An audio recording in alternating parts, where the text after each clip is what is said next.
stuff because the port where I plug it into my phone, I think, is a little jacked up, so I have to put it in or readjust it. But it's fine. If it's just sitting next to me and I'm not moving around, it should last a while. But I just had you in my pocket, so it probably fucked with the little plug area. Well, thankfully. Oh, sorry, go ahead. I was just saying I was going to mute for a second so I can warm up a slice of pizza. Hell yeah. Also, we're live. Hello. Hello. Oh. Hello. We're having a slice of pizza. Welcome back to Noctasia, Journey of the Cowardly Princess. Things are a little funky right now. But, you know, we'll work through it. Right now, we're currently waiting for Valdez's player. He's still at work. He should be back within 10-15 minutes, hopefully. And as usual, we have a 15-minute wait time in case, for whenever they're ready to show up. So for now, we're just going to talk your ear off about random stuff. Cass, tell us about Project Zamboid, the Zambies. Well, it's great. I love it. There is a little bit of drama going on. Well, I say drama, that's not really quite the right word. The developers are struggling a little bit, and they accidentally... It was implied that the game was going to be... Or the next giant update for the game was going to be released later this year, and it turns out that that's actually not true. And they didn't lie or anything like that. They just... Something they said got taken out of context, or they didn't speak fully clearly. Something to that effect. It's not a huge deal, but some people are upset, and I feel bad for the developers who have to deal with all that.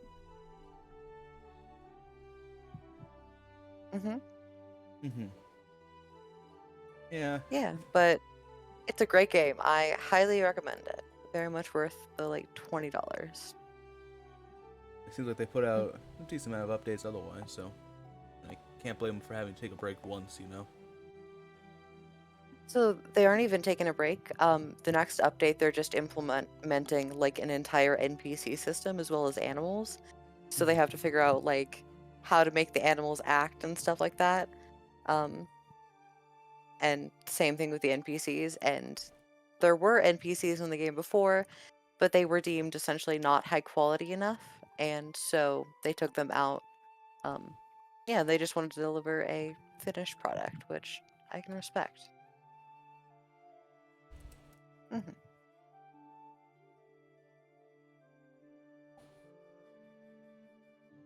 Yeah. The only thing I know about Project Zomboid is that sometimes you can find a katana and everyone loses their shit when they find one. Is that the same game? Yeah, I didn't know about that when I first started playing, and I found a katana and I used it so much it broke immediately. And then I've been on a search ever since. I found it in one run, and that's it. I don't know how rare they are, but apparently the community thinks they're pretty stinking rare. I have 400 hours, and I found one. Yeah, that's pretty rare. Yeah, but apparently they're it's a really overpowered melee weapon. It basically one hits. Yeah, it's great. I love it. Dang, there's probably sweats on there that just have a whole collection of katanas, like some otaku from American otaku, just collecting them in a room or some shit. Right. Visit someone's server where they have an entire house filled with them. Honestly, God, this guy. Even impressive then, That's dedication. The TikToks I saw were all about finding a katana, so just playing a live stream, and he passed one, and his entire chat was losing their fucking minds, and he's like, no way there's one, and he goes back, and sure enough there is one, but he got attacked by 200 zombies trying to get it, and he ended up breaking it just like you, trying to escape. So yeah, it was a whole thing. Yeah, that game seems fun. It's really fun. Full on multiplayer, or is it solo? Um, it's designed to be either. You can play it entirely multiplayer or you can play it just solo. You can also just join random servers, although that isn't recommended. It also has full mod support. So, yeah, if you do want to mod it, you can mod and play on servers. It's formatted for that to happen, especially and stuff. And yeah, it's pretty cool. Always seen videos on it. It does look fun. It's like a cozy panic kind of game. If you ever want to play it together, I am always down. I will literally never turn it down. It'll probably be the next game I buy then. Mm-hmm. Right now, I gotta get through the fucking Elden Ring DLC.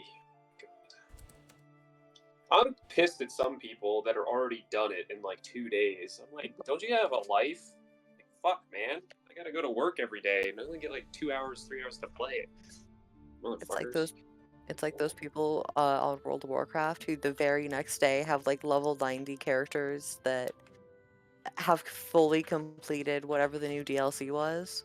Like, dude, this shit's crazy. They like let certain people play it, like have early access to it, and those people already updated the wiki with basically everything. So it kind of, I don't know, it kind of took away the joy of like searching everything, because already on TikTok I've already been spoiled by locations of like pretty much almost every armor and weapon. And I'm like, great, like it's been out for a day and a half. Like, fuck, man. Let me try to figure this shit out. So I've been avoiding those spots currently, but I had to get one of them because it's one of the first bosses that you fight. I always have to avoid social media after a game or something I like rolls out an update. Oh my god, yeah, it felt like I should, because almost every other TikTok of mine's been Shadow of the Erdtree content. I'm like, oh my god, not interested, not interested. Mm-hmm. But so far it's been fun. Very aggravating, though. I think I almost lost my shit trying to beat the dual sword wielding magic bitch, Renala. Or what is it? Not Renala. What's her name? I can't remember her name. But oh my fucking god. That shit had me in a tizzy for a while. But I beat that bitch. Yeah, I never have the energy to play games like Dark Souls. Yeah. I got so lucky in the fight. I cheesed her with Scarlet Rot, which basically slowly, like, ticks away their health if they get hit by it.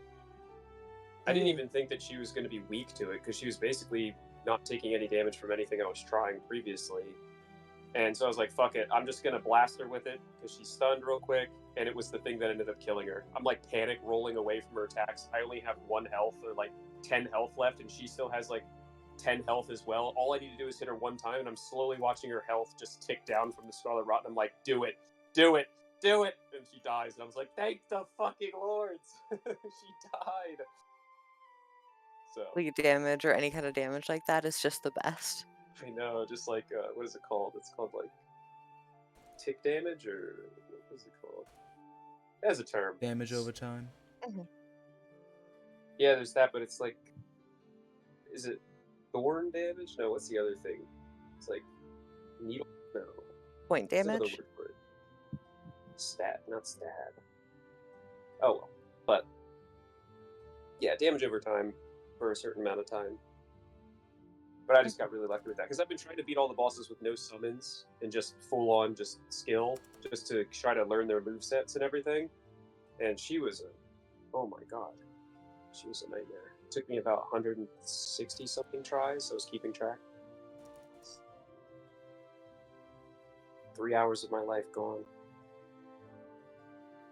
But her weapons are now my favorite weapon in the game. You basically get both of them from her remembrance, which you have to choose between that and a spell. I chose the swords, and I fully upgraded them because I had enough materials to fully upgrade them. They have their own unique moveset. The right trigger has its own unique moveset. R1 for its weak attack has its own unique moveset. When you hold the left trigger in order to cast its ability, you then can choose between pressing a light attack or a strong attack, and it does 2 different elements. So the light attack shoots out these rays of like magic damage in arcs when you swing your sword, and they do ranged attack. And then the strong attack does like a fire inferno spinning attack thing that anybody close to you basically dies, and it's really fun to use so far. Sounds like the sword of Night and Flame, in a sense. Yes, but you get two of them. Ooh. Instead of just one that does both, you have two. So it has its own moveset of dual-handed moves as well as single stab kind of moves. And you can use it with one hand, and the other one sits on your hip, so you can still hold like a staff or anything for magic in your left hand, or like a torch, and still use the dual attacks by doing just heavy attacks. So it's very crazy. It has like its own unique, like, it has the most movesets I feel like in a weapon I've found so far. It's not just like strong attack, weak attack with like your Ash of War, which is like a special ability it has. This has like 6 different things you can do with it. Jesus. So it's really fun. And I found Guts' armor. That boss was a nightmare. It's supposed to be the first boss that you find in the game, and he has a automatic flame crossbow and a giant halberd weapon, and he can close the distance within a fraction of a second after he just reloads his gun, and he only needs to hit you twice to kill you, because this is before I found out that you need these little items in order to get the curse away from you. So I'm like level 195 with like a build specifically for dexterity and like katanas. I had to completely change my build to strength just to fight him. It was a nightmare. I had to stagger him because I'm not good with parrying. So, oh my god, he was a. But then you get Guts' armor from Berserk, so pretty sick. Fair trade. Fair trade indeed. I was pulling my hairs trying to get that thing. But now it's probably the best armor I have. Now I don't get staggered that often, and I can basically tank at least 2 attacks without falling over, which I was having the problem with earlier, where it's like I'm trying to do an attack, but if I get hit any time before the attack's over, it just cancels whatever I'm doing and throws me on my ass. But now wearing the armor, you can basically kind of tank like 2 or 3 of those hits, so you can kind of get through it. It has 96 poise, which I think is the highest poise armor. I'm here. Hi. Hey! That was quick. Sorry, I was raving about the Elden Ring. Elden Ring DLC. Yeah, I forgot that came out. It's really fun. You have the chance to buy it, you got to. Yeah. Punishing, so get ready to cry a bit. Oh, there's Sauron's armor too from Lord of the Rings. That's sick. Hell yeah. Yeah, I just Motherfucking found that earlier today. Sauron. That's awesome. All right. Well, I'm calling it that, but yeah. I also forgot to mention, for reference, Zeno will not be attending today due to the fucking weather. Apparently there's Knocked a out huge, his internet and stuff? huge thunderstorms going down in his area, so he doesn't have enough data to join us today. And to be honest, I wouldn't want him to have to purchase that just to be here for right now. Yeah. Data's expensive if you let it be. Mm-hmm. Up until about 2 hours ago, I was almost having to cancel today too because my Wi-Fi was acting really strange. I wasn't able to access it. But I figured out you the just want to problem play was- You just want to play Dark. No, Elden I Ring? swear, I woke up and I have pictures that I can show you. I took pictures because I was like panicking. It was like security threat detected on Wi-Fi. Like you need to whatever the fuck. I was like, what the fuck's going on? But then it was only my phone that couldn't connect. My computer could, but then it was cutting out because some bullshit thing where the apartment complex owner updated the security settings of the routers that he puts in everybody's apartments. And basically it's a conjoined plan where everybody kind of pays to get their internet here, and it's decent internet, but you don't get like your own provider and stuff. It's through the apartment complex. Is that why you sound a bit far away? No. That better? Oh, yeah. Yeah, that's my headset. It's bugging. But what ended up happening was because they updated the security settings, I had to, on my end, forget the network for all my devices and then rejoin. So that way they join under the new security settings. Mm. And it was confusing because it was saying that I was connected to the internet, but I couldn't load any browser pages. I couldn't do anything. It kept rerouting me to this Xfinity wireless page that looked very sketchy. I was like, had Chinese characters on it and everything. I was like, what is, like, Oh boy. I was a bit panicked for a second before I fixed everything, and now it's fine. And my roommate and I changed the Wi-Fi password and updated it the security settings, so now we're chilling. But literally 2 hours ago, I was panicking. I was like, what the fuck am I gonna do if I can't connect to the damn internet? I can't just run everything on my phone. I was like, I probably could, but if we use a map or something, I'm cooked. I guess we'll die. Yeah, I guess we'll die. But no, I'm chilling now. Yeah, I'll post the picture in chat so you can see what it was telling me on my phone. While you do that, are we ready to start D&D? Hell yeah. All right. Mhm. Oh boy, today will be a day, supposedly.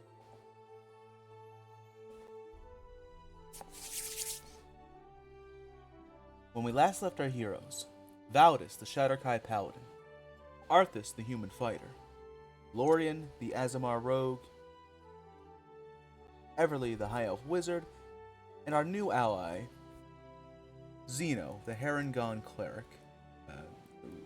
Rip, I guess. Just a moment. Thanks to their new friend Samael, the party arrived in Gambino, capital city of South Thunder. What the fuck was that?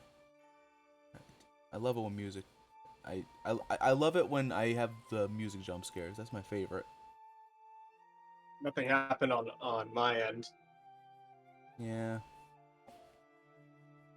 Which means it was on my end. Hooray! After discussing their options, the party decided to first investigate the homestead of one Abel Canesworth, royal physician of South Thunder. Here, they discovered that the villa had been mostly abandoned, but after some investigation, Zeno and Arthas discovered several journals, a robe, a holy symbol, and a strange cloth-wrapped sword left behind by the Reverend. After nearly being discovered by Valdis, a strange tiefling by the name of Namir rushed into the pantry and took the princess hostage. But thanks to the prince's intervention, they learned that this tiefling was the former retainer of Prince Charm. And, thanks to an oath that she made with her prince, she is duty-bound to aid the party. After forming a plan, or a potential plan, the party hasn't quite agreed whether or not they are going to go along with it, the party attempts to find Kanan, the astral sibling of Lorien, only to be caught after curfew by a patrol of Arknights. Before they could be drawn to a dark alley, a strange Leonin man came to the party's rescue, though his help didn't last very long, as the party is now running for their lives through the streets of Gambino. Now, as we return to our heroes, the journey of the Cowardly Princess continues.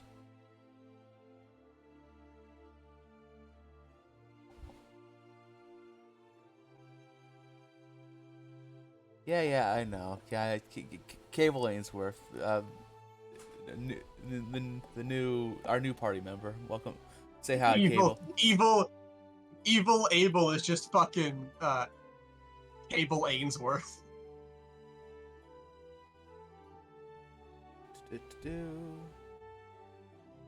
No. Stop that. Computer, stop it.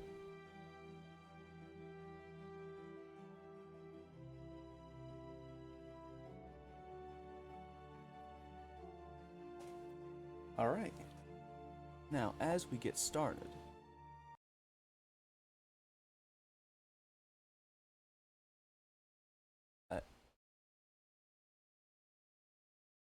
Ioti? Brother, you good? No, doesn't appear to be. Is Aote ever good? It used to pretend to be. Well, it's getting bad at it now. I gotta be honest. I miss I miss the old music bots. I miss Probot. I miss when we get to beat his ass up and down the street. He would just take it. No, now we have Ioti, who if you look at them wrong, they fucking start crying and not working. Technically, Iote's in its rebellious teenage years. I hate it. All right. As we get started, lights are being extinguished throughout the Golden City, as following behind the speedy Leonin man, the party is as according to Cousin Ringo, run. And he starts taking off down the road.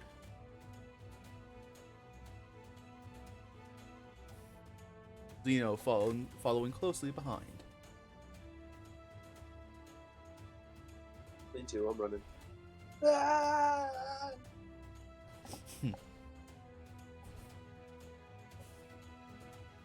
Assume everybody's also following behind.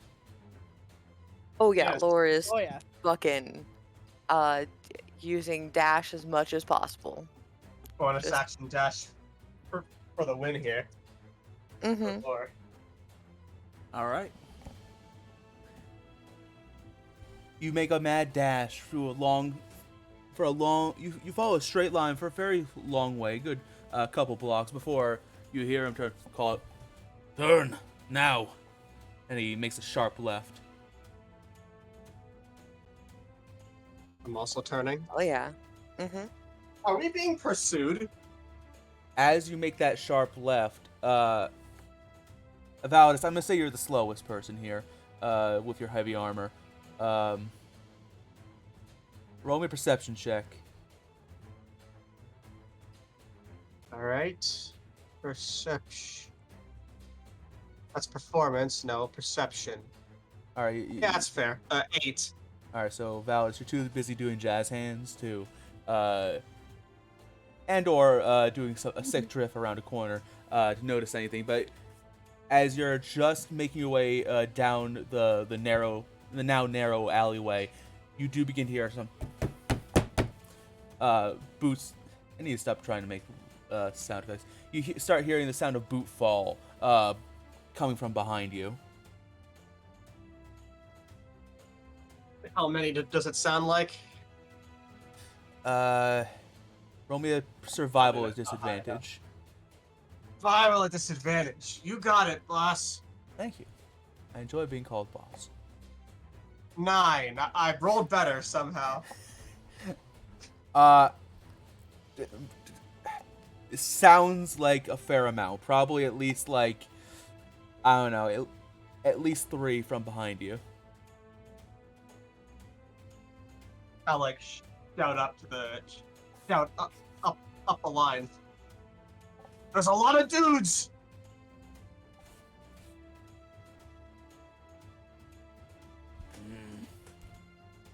Eat So my run. dust. 'Cause I'm running. Yeah, Arthas is just fucking hauling ass 40 feet in fucking heavy 40 armor. feet of speed and armor. Yeah, damn. I gotta pick up mobile feet next chance I get. Bart. I'm just fucking running. Bart Simpson looking ass. Or sounding ass, I mean. Alright. From here, you see the Leonin man nod and call out, "We're splitting up!" Headfoot! Can I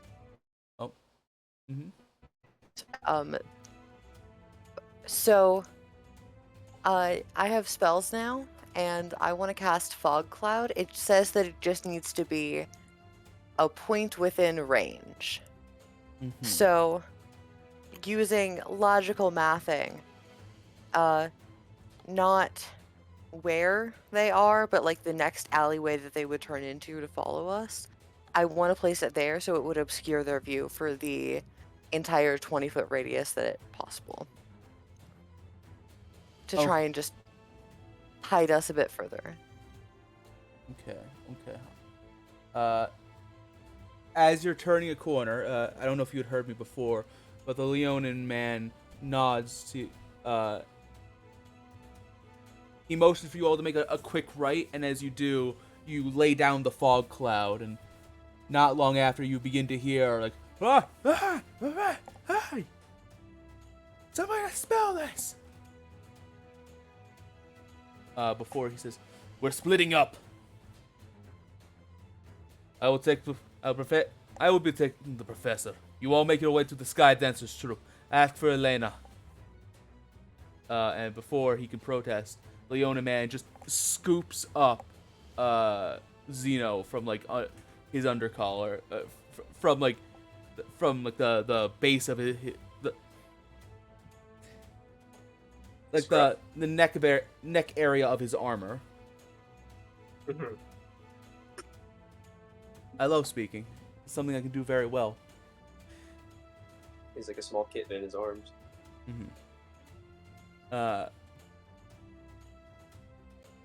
And with a nod to you, he's gonna break right and head east. I assume we're doing the opposite then. Mm-hmm. You guys don't want me to lead.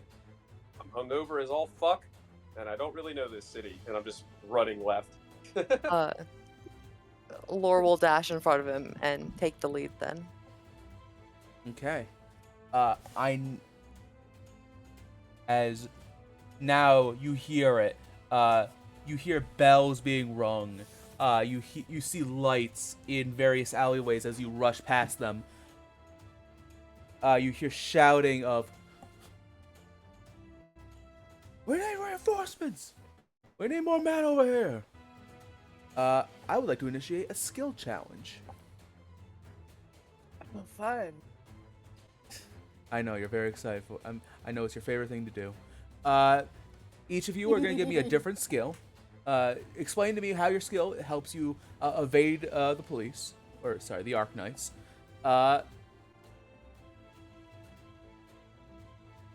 And we'll see how far it gets you. The princess will also be assisting in this, unless you don't want her to. She probably should. Mm-hmm. All right. Hope is How always tall are these welcome. buildings around us. How tall are they? I guess who? Yeah. They vary in size, but generally they're about 30-ish feet tall. Good Assassin's Creed. Are they like all kind of linked together, like going up each side of the road, kind of like cascading like upwards? We're like kind of following the like where we're going. Like, you know, in Assassin's Creed, you can kind of like climb up a building and then just like run across the rooftops. And, like, Yeah, they're equivalent kind of enough going height for a while. to be able to do that. I'm gonna fail spectacularly, but my skill check would probably be athletics to do something along those lines.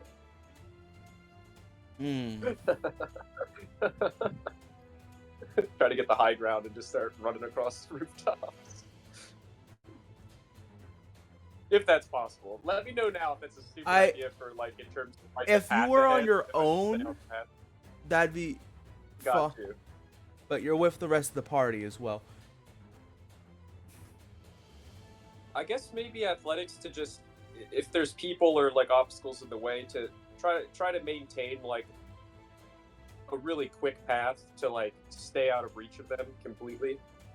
In a sense, like if there's like a cart in the road or like all this stuff, just like jumping over it to maintain speed, just full on sprint, not taking the time to really worry about people, just doing the whole dodge, duck, dive, slide, run, just to Goofy maintain speed temple to- run section. Yes. All right. Something So, like that. Yeah. because of the fog cloud, you would have gotten an advantage, but because of your exhaustion, you have disadvantage. So, Single give roll. me a regular athletics roll. For all the love of the gods. 16. Very nice. Despite Lorian trying to take the lead, you because these are fairly narrow streets, especially trying to duck through alleyways to evade the Arknights. Arthas, you, despite being exhausted, despite consuming even more alcohol, not even a couple hours prior, you suddenly feel this burst of adrenaline, and you just boom, boom, boom, boom, boom, boom. You start Officer Flynn running, just straight path through, knocking any and all minor obstacles out of your companion's way. If there's Hell anything yeah. just like sticking out, you just barrel through it and break it. Hell yeah. Kool-Aid Man over here. Oh, yeah. All right, that is 1 success. Who's next? I got one. Mm-hmm. Deception. Okay. I'm gonna like, if I'm getting pursued, I'm gonna like take a hard turn down a path, and then before the Arknights can like catch up with me, I'm going to make it look like I'm gonna actually like take the turn and then teleport to an like and then teleport Back onto kind the of thing, path kind of radius. with the rest of the party. Yeah. Yep. So that way I can hopefully like mislead a few of them down a complete goose chase. All right, give me a deception check. All right. Fuck. 12. I don't know. Maybe he had advantage for you, not me. No. Arthas, you were the one with advantage. Oh, this is a combined. I gotcha. Don't worry about it. That is still a success. You realize that the plan is not going to work long term, because you only have a set number of charges. Don't actually expend them, but just you're able to, whenever they start getting close, you start breaking off to lessen the people behind you. By this point, there are a few who are actually starting to catch up and are starting to throw firebolts at you, blasting into the sides of walls and just setting things nearby you all on fire. But you manage to you start breaking ankles, ducking into different alleyways, and then teleporting back to the rest of the crew. Yeah.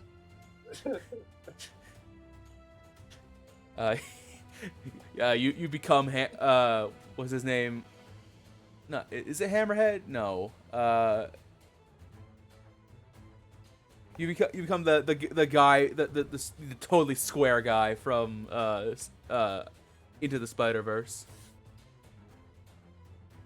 All right, who's next?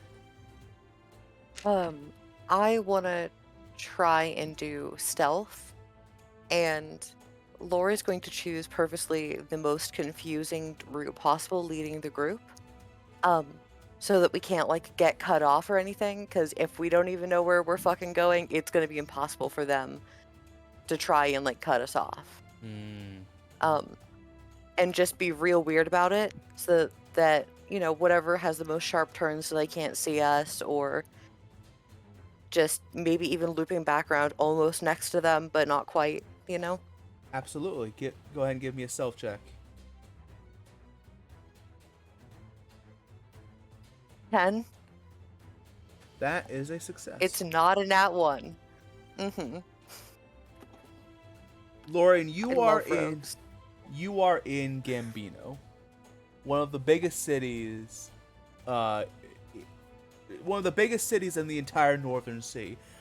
You only have to take a quick glance at any wall in any particular place, and you can just instantly pick out thieves' cant of various types and shapes and codes. But you keep seeing safe haven, shortcut, all that sort of stuff, and you start leading your party using those markers. Oh, yeah. Everly, what are you going to do?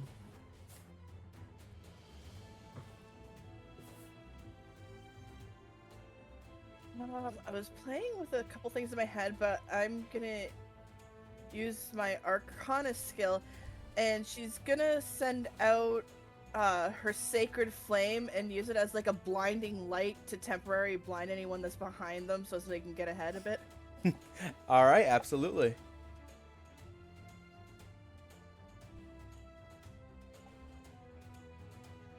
$24. 24. Yeah, big success.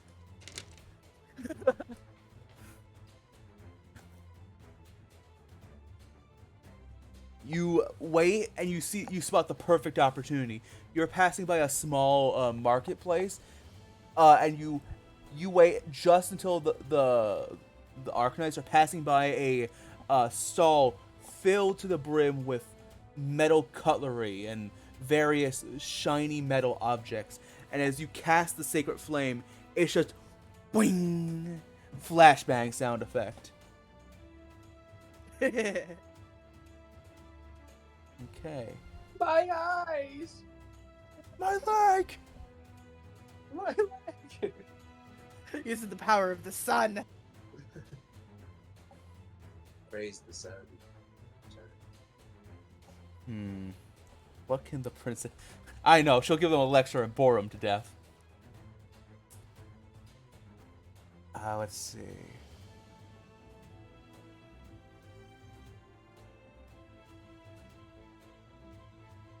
Does she have anything in her inventory that might be useful?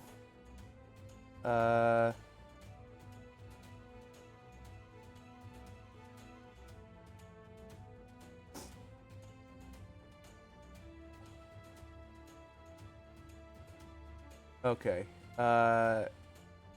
Here is what she's going to do.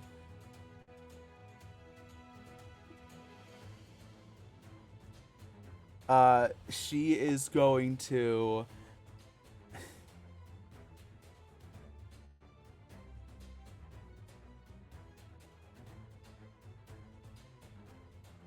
Oh, fuck, she doesn't have anything good for this. Damn it.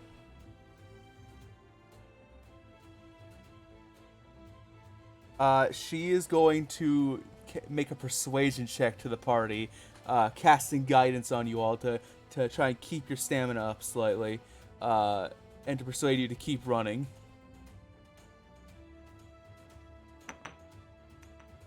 Ooh. Do it, girl. And Steve is just like screaming while like out of breath at everyone, but like everyone can fuck. Got a huge pep talk. You're all starting to overheat. You're all starting to overheat from... You've been running for like 15 minutes at this point, just non-stop running. The princess reaches up her hands. To those of you that can hear her, she makes a soft plea, and a gallon of water splashes over your heads, cooling you down.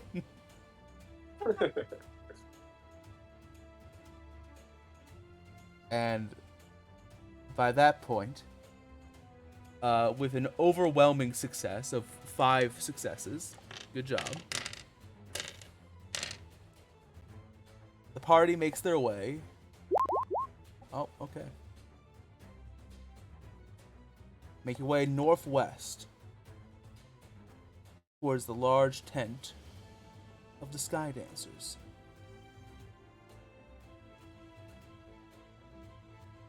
And as you are approaching, the sounds of scurrying Arc Knights behind you ceases.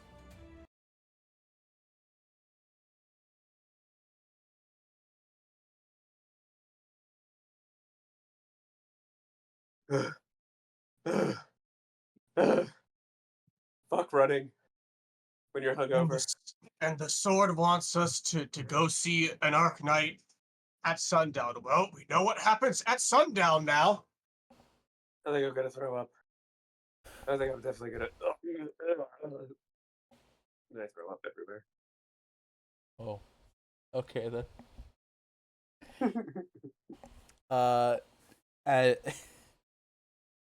As Arthas barely manages to stumble his way over to a barrel to let loose his lunch, the rest of the party, Lorian specifically,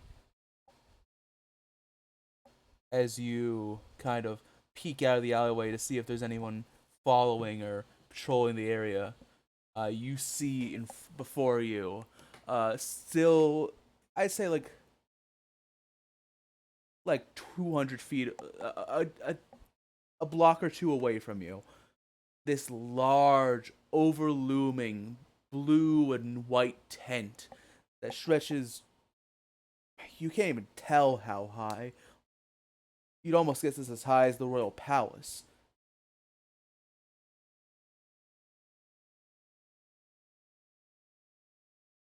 I'd say that's the Sky Dancers, wouldn't you guys?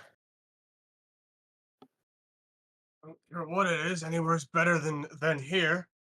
I really hope it is. And I wipe spittle from my mouth, put my helmet back on. Ugh. Seems pretty legit to me. Glad we made it safely.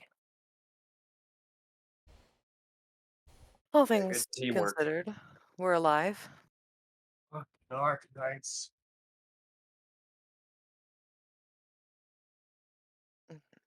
We need better disguises after this.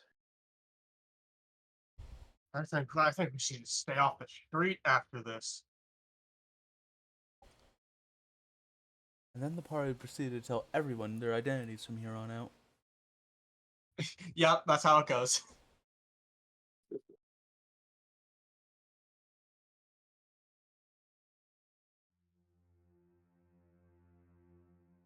So, what will you do?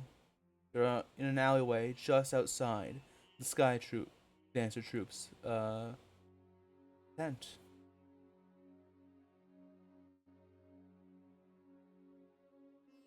This is a pretty big tent. Oh, it's massive. Absolutely. Like one of the big ass circus tent kind of styles. Mm-hmm.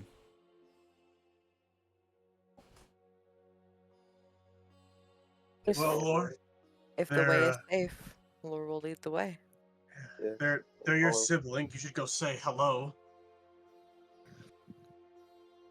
Just follow me. I'll I stay hope to we find him Laura's. here. I'll stay to Laura's right, trying to look as imposing as possible. Hand on sword hilt.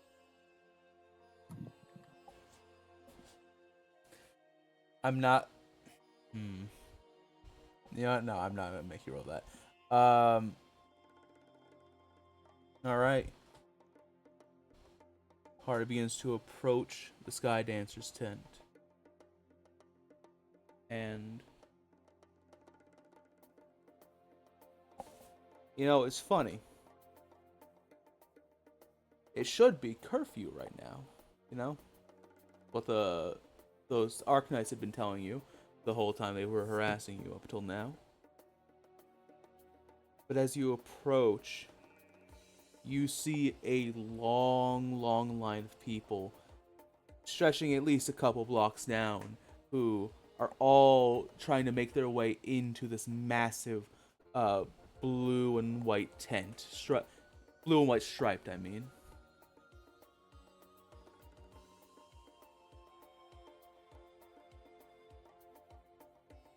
I mean, do we, like, cut in line, or...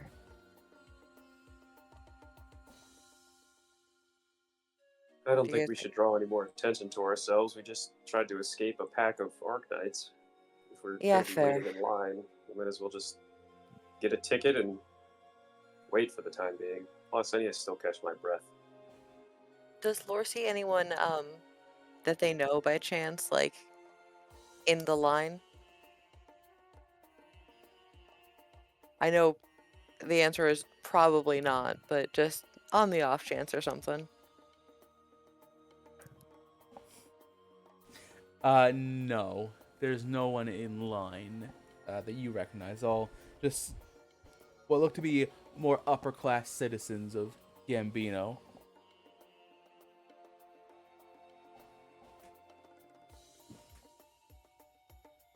All right. Yeah, we'll just head to the back of the line then.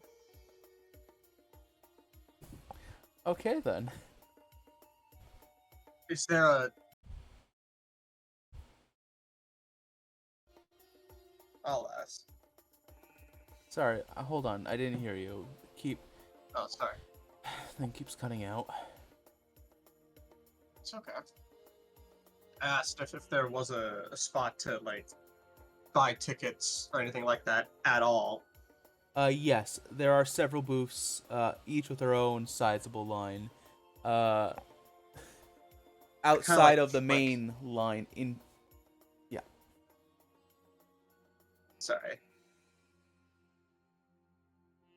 I was saying that, like, I kind of, like, flick at Laura and then point towards one of the several booths.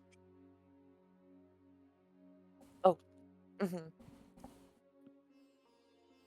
and Lore will begin to walk that way. All right. So what's the plan here? Are we all going to buy the ticket, or is somebody gonna try and get their place in line? I'll stay in line if it means that they can just come back to where I am in line if it's moving Mhm. after they get tickets. Mhm. Kind of like how you cheat Anas- the system and like rent fairs. Anastasia should stay with you. Yeah, if she was. Kind of look to Anastasia. Shall we make camp in line while the others get tickets? The princess nods. And I kind of poke a person in front of line and be like, "How much are tickets normally, good sir?" Excuse me, sorry. Do you mean in front of you in line, or just at the front of the line? In front of me in line. So for reference, if you are at the back of line, you had to walk like 3 blocks down. So does the line go outside the tent? Way outside the tent. Got you. Oh, that's why you said, are we waiting in line or are we just walking into the tent? Oh. Well, I guess we'll just go all the way to the end of the frickin' line, guys. We'll come get you if the plan changes. Alright, sounds good. Okay. If there's people in line by me, I'll just ask one of them in passing, like, hey, how much are tickets normally? You see a very ornately dressed, noble woman, a human by the looks of it. I see. Oh, depends on which show you're intending to see. There are several. There's the main performance where the world famous, the actual famous sky dancing happens, or there's several other smaller venues, theater, more illicit prospects, but I'm not one for that. The Sky Dancers one, how much is that usually? Runs one about a gold piece per person. Thank you for the information. I'll kind of turn to Lorian as they're walking away. Hey, it's a gold piece per person. There's multiple shows, so make sure you choose the Sky Dancer one if we're trying to meet Kanan. Alrighty. Alright, Princess. Shall we? I kind of gesture down the end of the line as it's just off in the distance. They look like ants back there. I'm like, There's a look of dread on the princess's face, and you just both start just trudging along towards the back of the line. Yeah. Just trudging. No one likes walking to the back of the line. I know. So, Validus, Lorian, and Everly. All the lines seem of equal length, and thankfully they're all pretty reasonably short.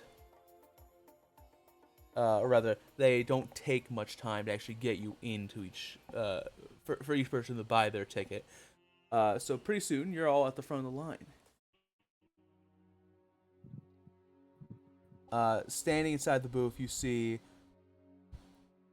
what looks to be an elven woman wearing this very beautiful, like, indigo, or at least like dark blue, like silken gown.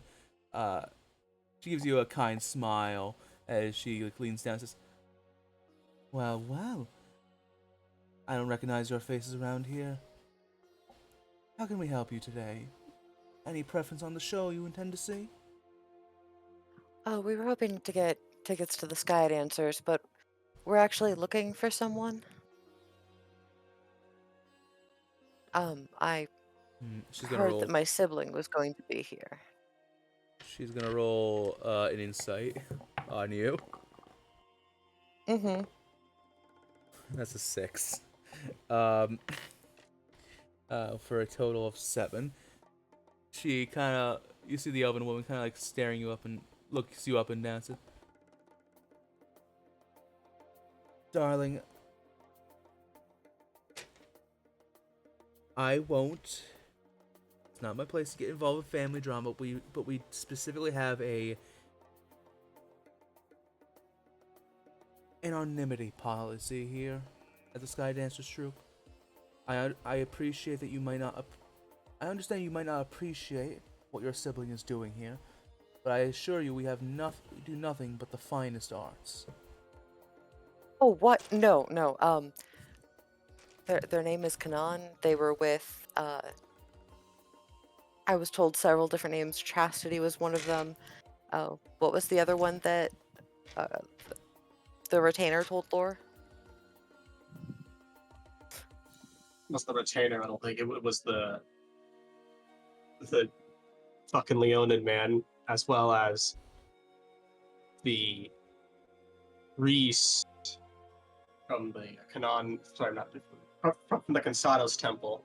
Said. Mm-hmm. It was Laurel Elena. mentioned as Kanan might be with Elena, might be the other option.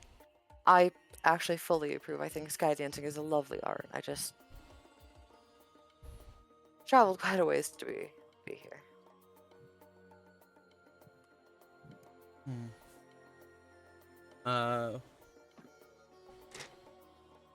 Roll a persuasion check, Lorian.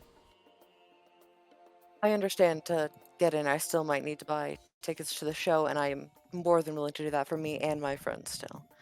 And I will roll a persuasion. Please go good. 21.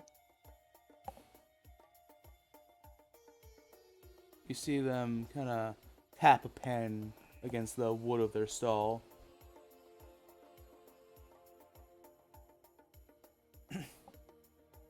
I see. Oh. I'm sorry, what was your name again? My name is Lorian Ward. You'll watch as she kind of pulls something out from probably some table or something underneath her side of the stall. You start hearing the rustling of papers before. Oh, yes.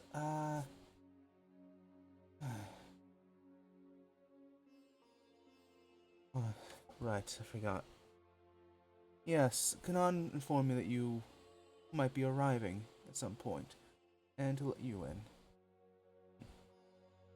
Jerk acts like he owns the place. Acts like they own the place. Laura just like does the like, the smile that you give to like the cashier when your mom is like yelling at them for something that really isn't their fault, and you're just like, I'm Yeah. sorry. Mm-hmm. Laura does that face, like,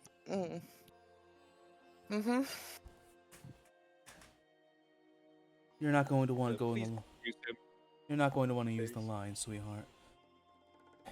You'll be lucky if you get I- in there within 2 hours at best.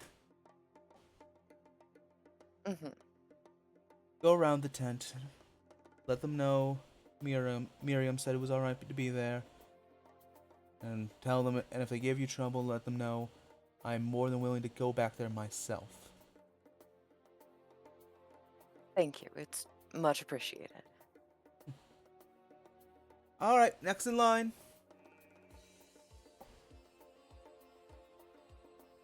And Lore will kind of walk a bit away and like signal to Arthas to come here.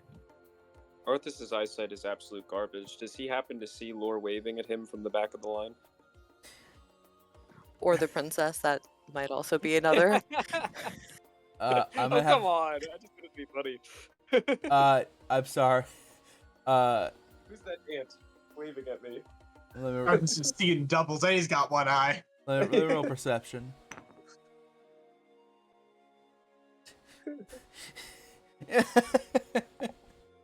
I'll do it too, just in case. Yeah. 12.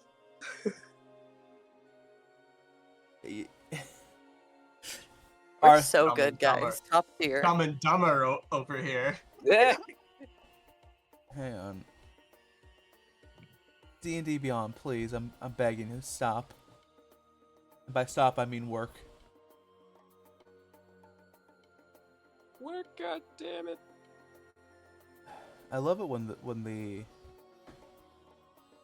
the character sheet crashes and doesn't want to open. Oh, fucking incredible. Oh, good. Everything's going wrong. Maximum scuff. Here we go.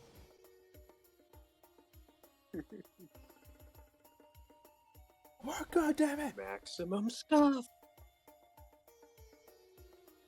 Alright, it's okay. I didn't want to use Anastasia's character sheet today anyway.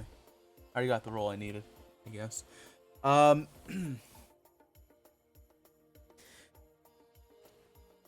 Val, Arthas, unfortunately, you see it better than Anastasia does. Anastasia's looking around all the different people around, trying to keep her hood up, and for the most part, stay inconspicuous. Arthas, your head is swimming, and you look down and you see, huh?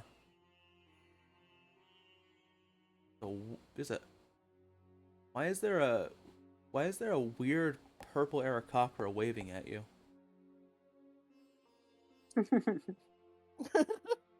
Sure. Maybe they sent someone to get us? They are waving at me, right? I kind of look around, make sure no one else is staring in that direction, waving back. I kind of give a short, awkward, wave, too. Laura's gonna do the, big come here motion. Lori, I point myself. Arthas, or Val, sorry, Lori, as you, wave, as you're waving and Arthas waves back, two people behind Arthas, somebody also waves at you. Do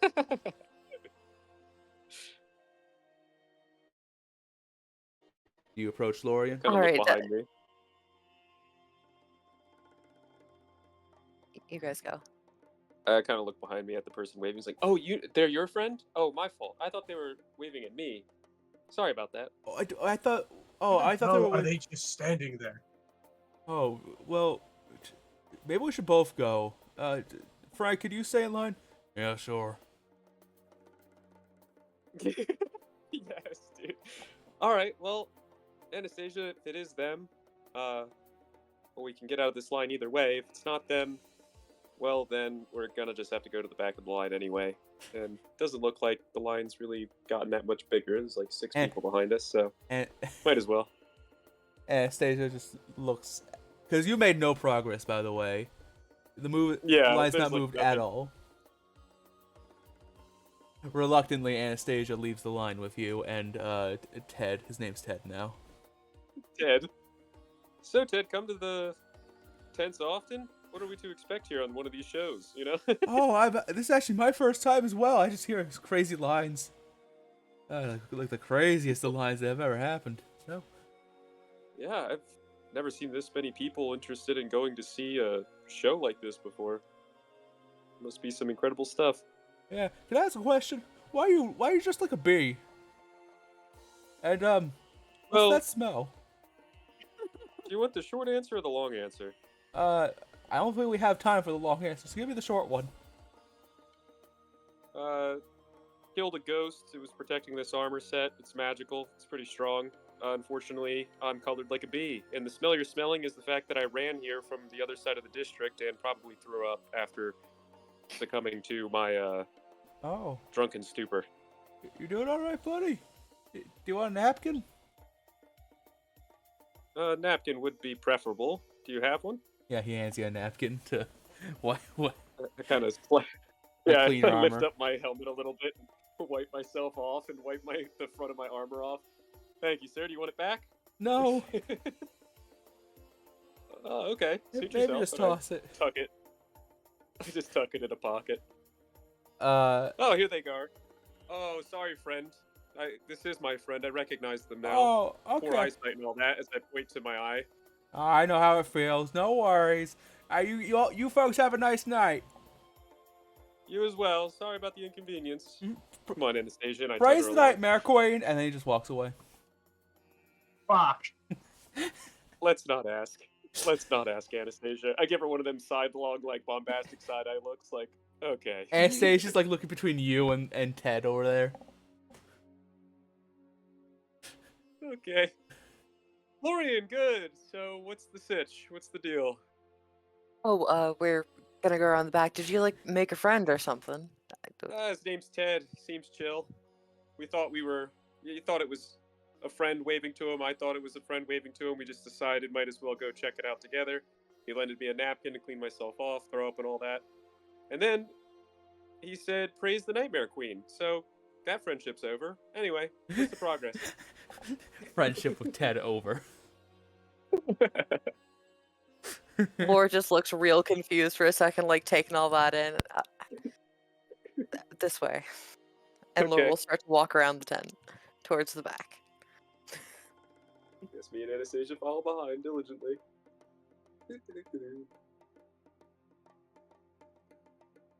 Oh, this is just following. I'm assuming that there's like just like a bunch of like lights and stuff around, like lights and noise. Mm-hmm. Oh, in Yeah, fact, he looks like distracted by all the fucking shapes and colors around. Ooh, ah. Almost like that, yeah. Pretty life. Pretty. I don't think he's ever seen like a circus before. You know? Kid in a candy store vibes. Yeah, kinda. as you are making your way towards the back, as you do so, it's kind of difficult to tell, but based on there's just enough light to tell. About, I'd say, a mile out, you see the shoreline of the nearby lake. You can hear the cawing of seagulls overhead, and you see a couple wrestling for food back towards the ticket area. But more interesting than that, as you arrive near the back area of the tent. How do I describe what you see? To anybody who's been to a circus, in my opinion, one of the most interesting things that they have to offer are the acrobats and the trapeze artists. Risking your life and swinging from high tight ropes at altitudes that could easily kill the most inexperienced of entertainers. You see a similar pole with the wire just set up in the back. Though there's no audience, no benches or anything to view it. Rather, you see a bunch of the troop members, many of which are working on a large magic circle underneath the trapeze poles.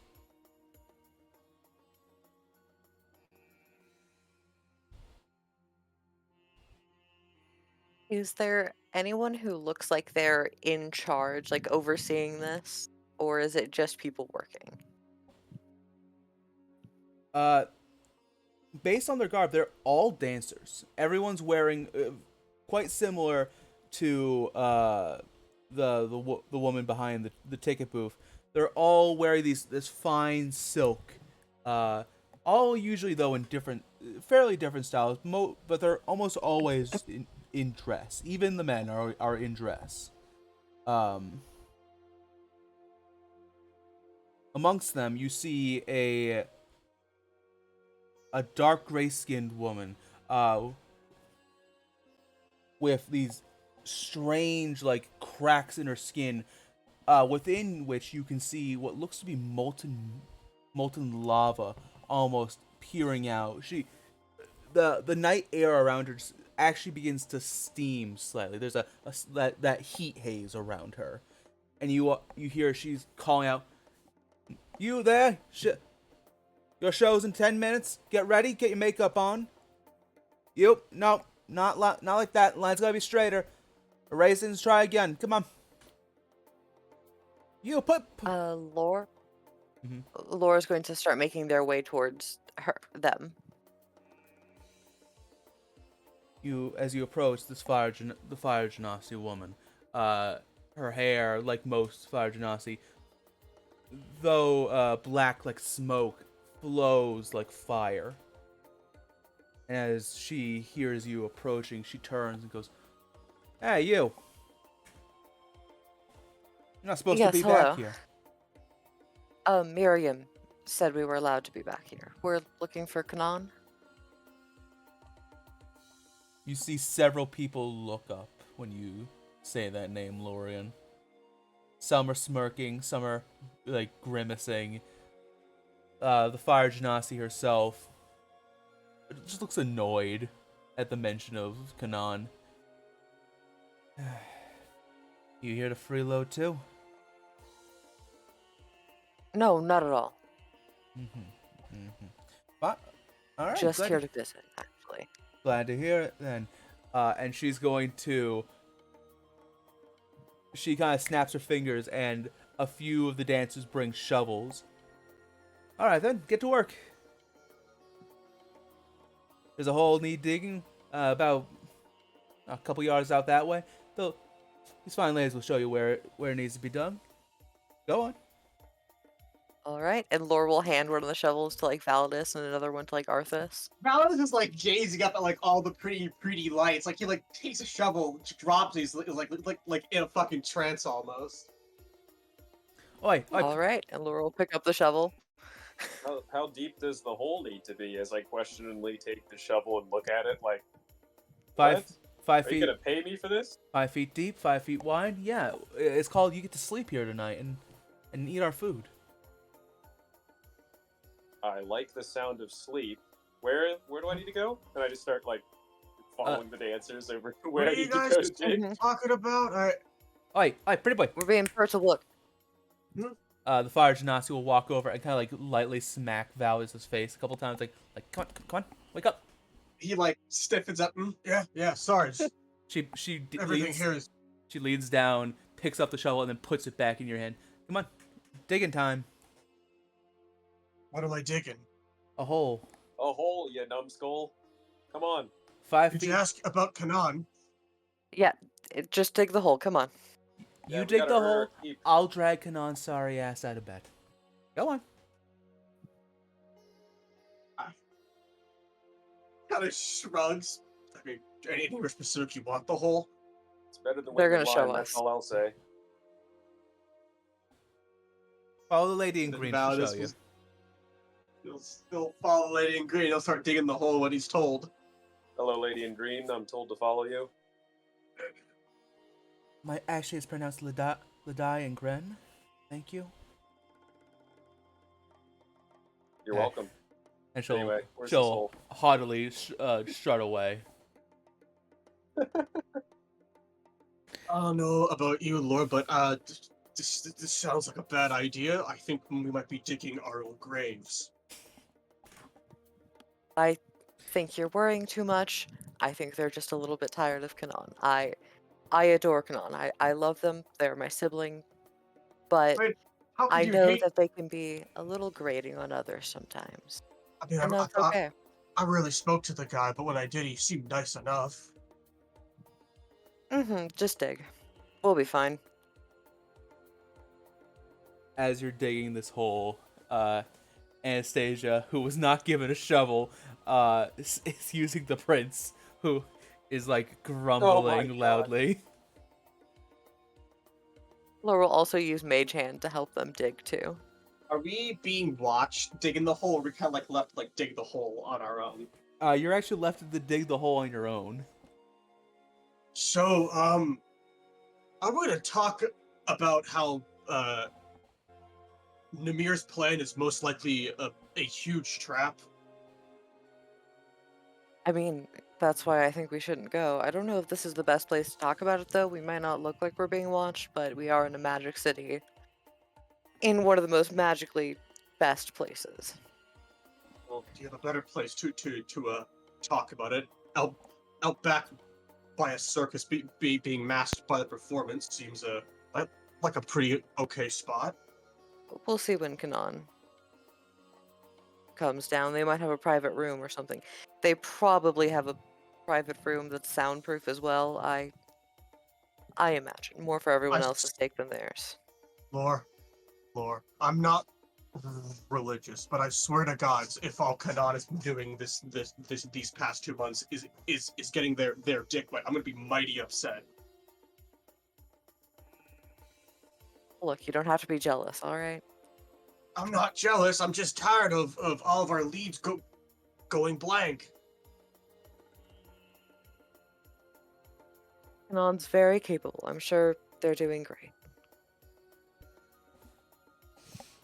As you are about halfway through digging the hole, it's going decently fast with multiple people on it. Well, it would be fast if, like, Ladie and Gren wasn't coming over every 5 seconds to be like, nope, has to be more uniform. Make it a perfect circle. I said perfect. What is this hole for? Would you like to know, weather boy? And then walks away. Yeah, that's why I'm asking. Like he's saying this like with like a straight face, by the way. Mm-hmm. And as the holes reference. I don't want to keep digging, Grandpa. Well, that's too damn bad. Mine went too. Holes was a good book and an okay movie. I liked both. Mm-hmm.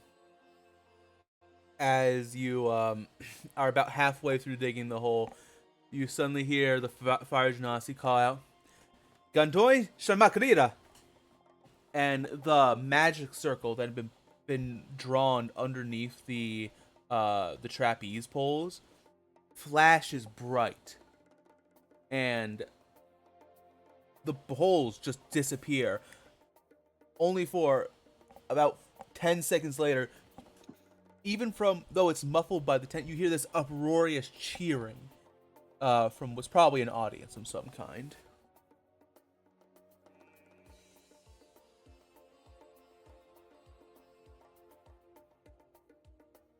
What just happened? Fucking digging for nothing. I mean, they're having a fun magic show. I don't know. I'm not exactly part of the crowd.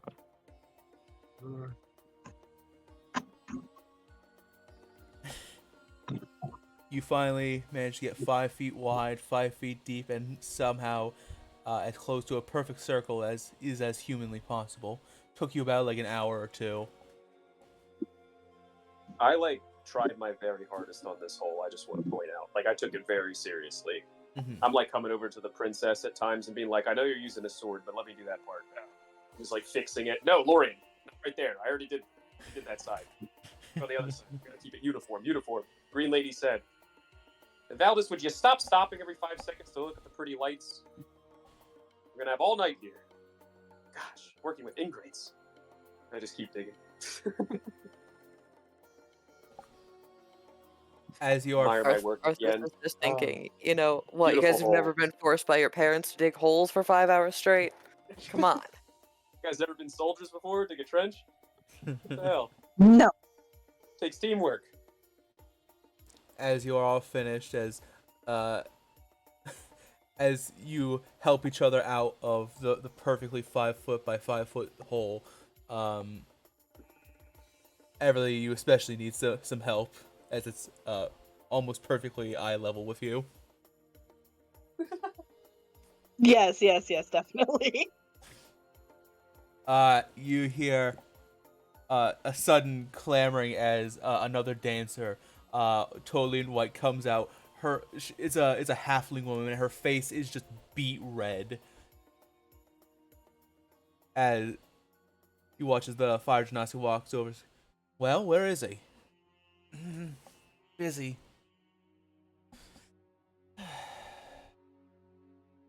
All right. And the fire genasi woman will start approaching the party. Oh, looks like you actually did it. Good work, you lot. Mm-hmm. We're happy to help. Have I earned a night's sleep? As I have a smile on my face of contentment. There is one more job. Well, there's one more thing I need you to do, but yeah. After that, you got yourself get yourself a nice bed, some nice food, and she stops. She kind of smells the air, and some water for the honeybee over here. I kind of put my hand out to Anastasia for like a high five. Let's go. She checks her hand first and then gives you the high five to make sure there was nothing on it. Well, I mean, other than dirt. Nice. Good work, by the way. All right, so where's the man we're after? Follow me. I'll take you inside and try not to look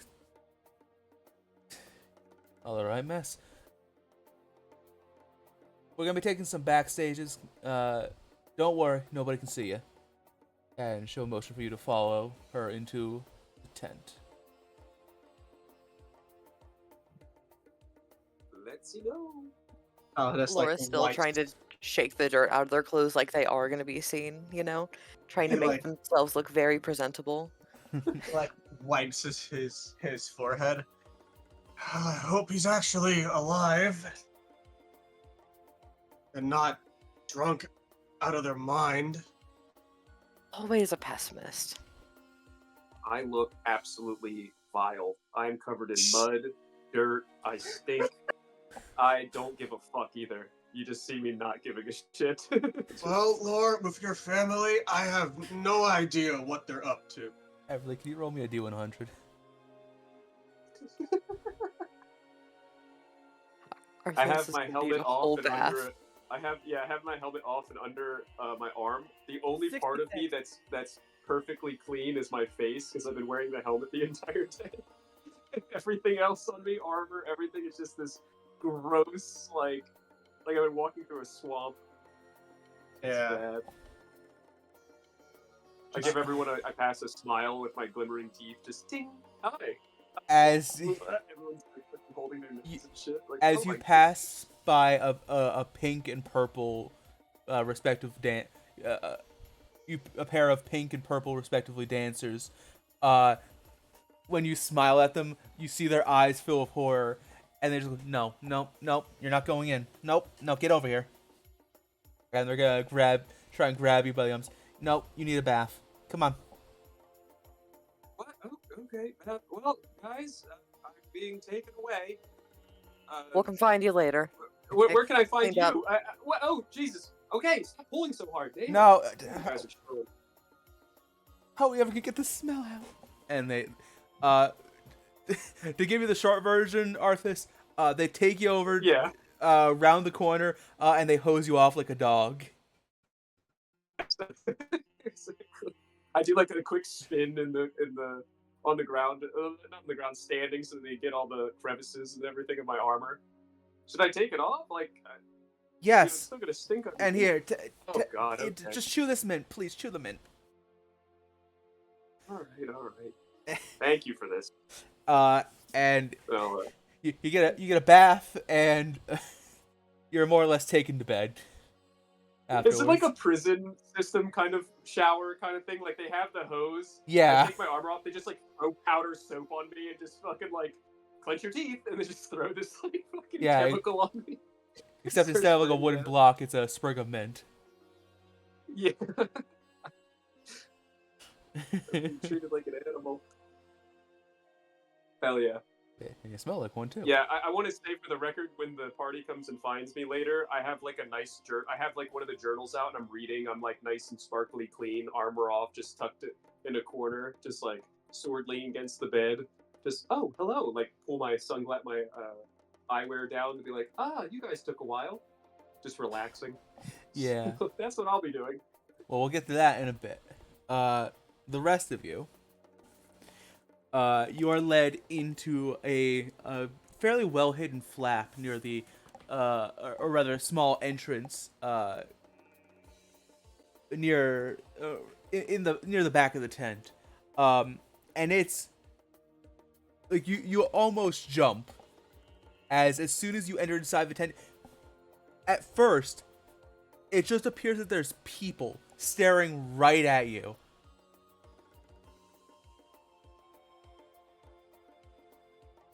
But as you kind of like wave your hands in front of them, they don't react to you at all.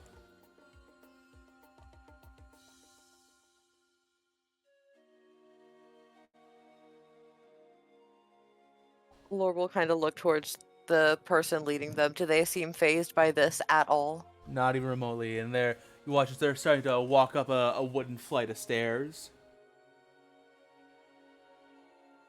Lore is trying very hard to ignore it, but keeps looking back like, what? Shh. You know? Quiet. They'll hear you.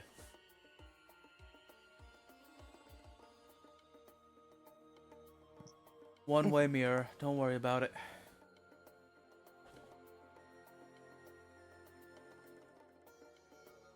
Lore just nods.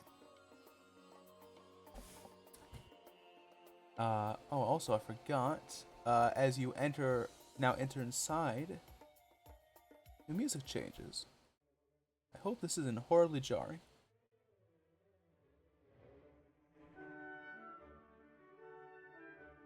As the sound of the theater Hell yes. fills your ears.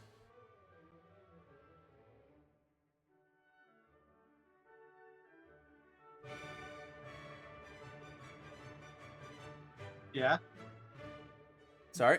this is jarring. Yeah, I well, love it.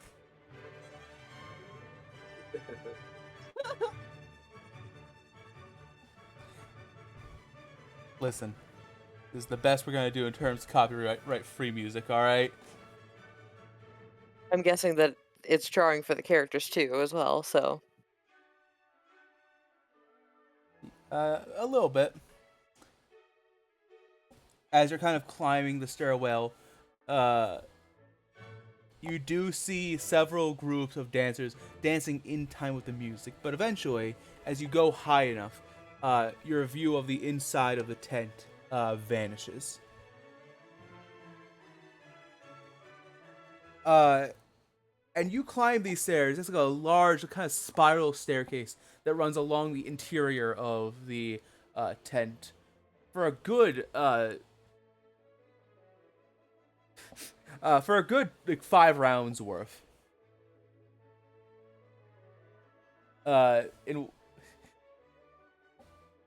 Until eventually, as you reach the top, you enter into a doorway and something strange happens. It opens up into an impossible space. It looks like a inn and tavern, where a bunch of dancers, or you assume them to be dancers, in more casual clothing, are all waiting around, exhausted and drinking themselves into a stupor, much like Arthas was earlier.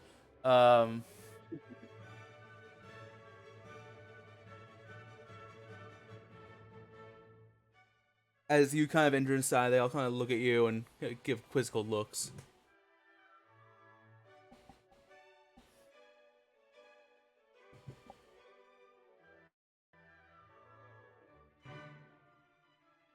I like look to Laura because Ballas looks extremely out of place. There's not a good place he can really fit in here, you know. Just kind of just like defaulting to a Lore or Everly as for what to do. Lore's like smiling and winking at some people, you know, just still following behind. Everly looks just as shocked as he does, and she just like shrugs her shoulders like, I have no idea either. Hey, Everly, once we fix all this stuff, do you want to go to a circus together? Cause the lights are really getting to me in a good way.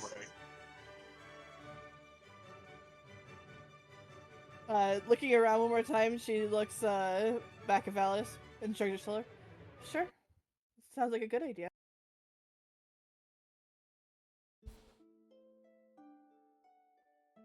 Changed my mind. Could listen to tavern music.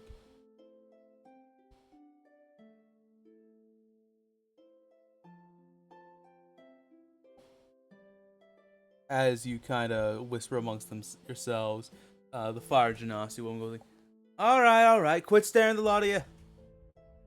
I know most of you guys shifts in a few hours, so enjoy your rest while you can, which earns her a few groans.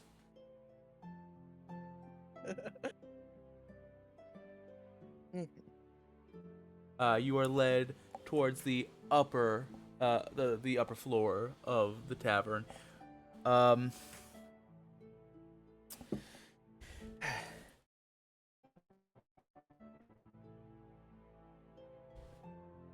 I apologize for. I'd like to take a moment to apologize for the upcoming cringe. It's unavoidable, really is. Promise. Uh-oh. Uh-oh. I'm scared now. I'm I really swear about to goodness, if fucking I'm really Kanan gets introduced the same way Juspa did. I'm really about to fucking put this out into the internet, aren't I? Ah well, I was born cringe, I'll die cringe. As you begin to ascend the stairs up towards the what is soon to be the inn or maybe dormitory rooms, you'd assume, for this the troop, you begin to hear, yes, Kanan, right there. Yes. In a room down the hallway. I kind of just like slow head turn to Allure. It really does It run really in the does that family, too. doesn't it? Laura seems unfazed as they walk forward.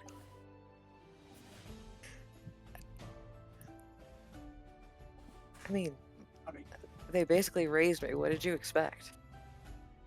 So what? We're just gonna wait outside, or Laura looks for answers to the person leading them. The job is to get him out. I ain't going anywhere near that prick. And she'll leave, actually. Andy? All right, Laura's gonna go up and like knock on the door. As you approach the door, you hear, "Come now, Elaine. Gentle. Ease up. Come on. All right. there." Very loud knock. They stop. At this point, Everly has her hands over her ears. Val is just like he's like leaning up like against a wall next to the door, like full on like leading up, like just like arms crossed. He just wants this over with. You'll hear Kanan's voice from inside. Come in. Door's open. Laura will peek open the door and pop their hand through, like waving, like, "Are y'all decent?" Okay. I'd like everybody except for I'd like Valdis and Everly to give me perception checks as the door is cracked open. Oh no! 19. Let's go. Oh my god, please don't give her a good perception. Oh god damn it. 21! Alright, so you do not see into the room, but you hear the most... There's no way to sugarcoat it. You hear the loudest moan, followed by what sounds like somebody getting their neck snapped. Lorian, Oh god! you look inside and you see, as he is known to do, or they are known to do, you see Kanan performing chiropractic on a very beautiful woman. They're both fully clothed. Oh, okay, good. And Laura will fully open the door. Someone just die in there. I mean, Kanan's not a murderer, Valdis. Hi, we made it, finally. And Laura's gonna, like, run up to Kanan and just, As in a way that's not or as least awkward as possible, like, go to give them a hug, you know? Mm-hmm. As you enter inside, and as the door is open for the rest of the party to see, you see Kanan. Here, let me post it. Let me re-describe him real quick. Yeah, it's been about 6 months.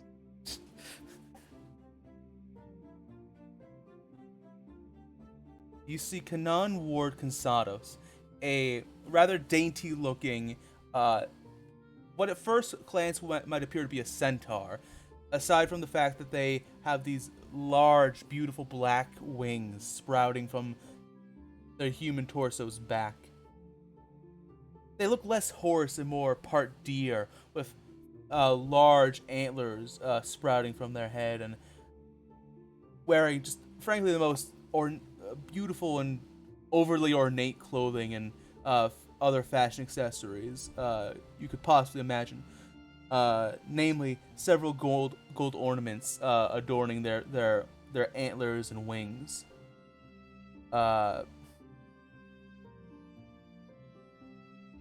You see them smiling at you, Lauren, as you approach, and on a chair next to them, you see what looks to be a human or maybe elven woman. You can't quite tell.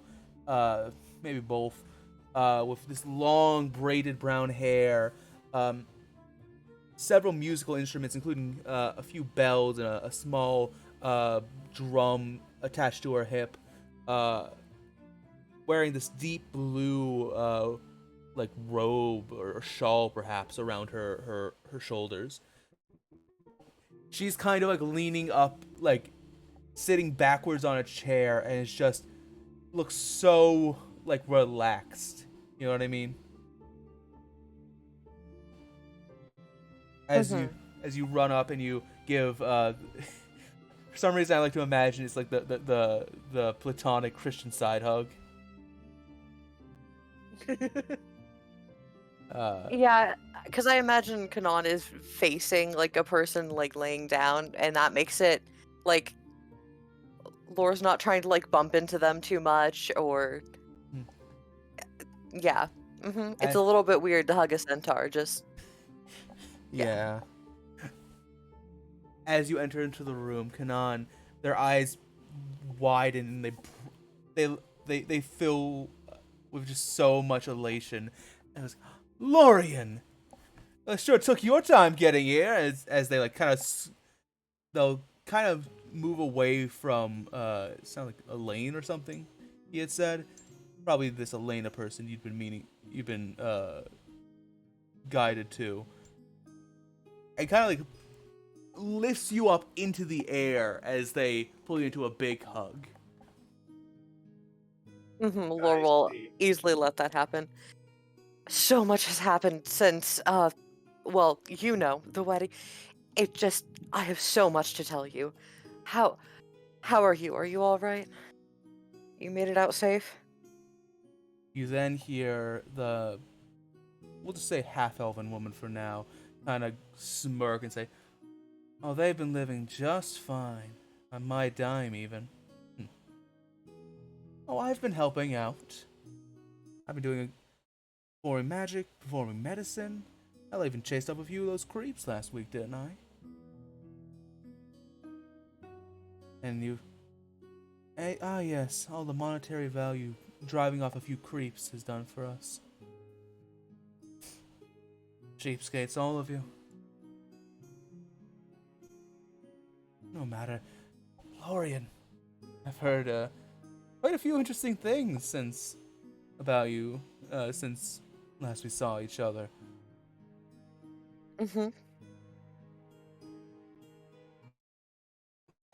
Come, sit down. A lot of them might be true, and Laura will sit wherever Kanan like points or. Does Kanan have spirals?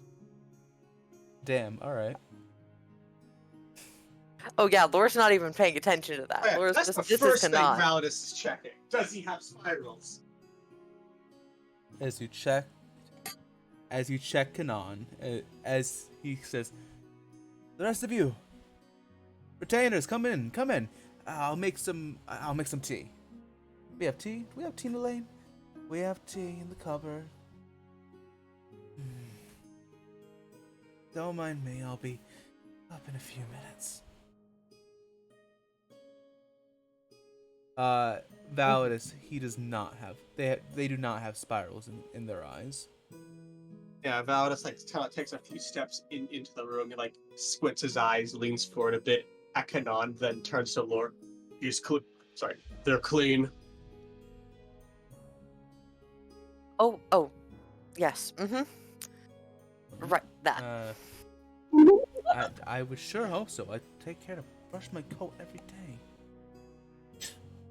As The audacity as to Lore say I said, have there's clean. been a lot. I am glad to see a genuine friendly face. Well, were you expecting any different? We'll Well, tell you all about it in a second. yeah. Let's just say though that Derringer wasn't exactly the friendliest when we met him post wedding. Has he ever I'm been friendly, sure though? you heard about that. I mean, friendlier than this. Kanan sets out 3 cups. Actually, no. Sets out 5 teacups and begins brewing some tea. I am afraid to say I believe you may be overestimating what I've heard about the outside world. Or rather, outside of South Thunder. I've been primarily keeping my attention on the inside and trying to figure out what's what and who's who these days. Well, Uh, how do from we the start? Derringer fight, Lore had like several injuries, like from his sword, right? Yes. Those probably wouldn't have fully healed yet, or they would have like left a scar, like a fresh scar. And Lore will like pull up their sleeve and show Kanan. Well, that one's thanks to Derringer as well as quite a few others. Where do we even start? Mhm. Hey, kiddo. You Yes. want to take off the hood? Anastasia, who, as they pull down their hood, their face is still bright white. They haven't dared to look inside the room yet. It's fine. You don't. They're just cracking each other's backs. It's fine. She recedes further. That doesn't make it better. Though you cannot hear that, Validus.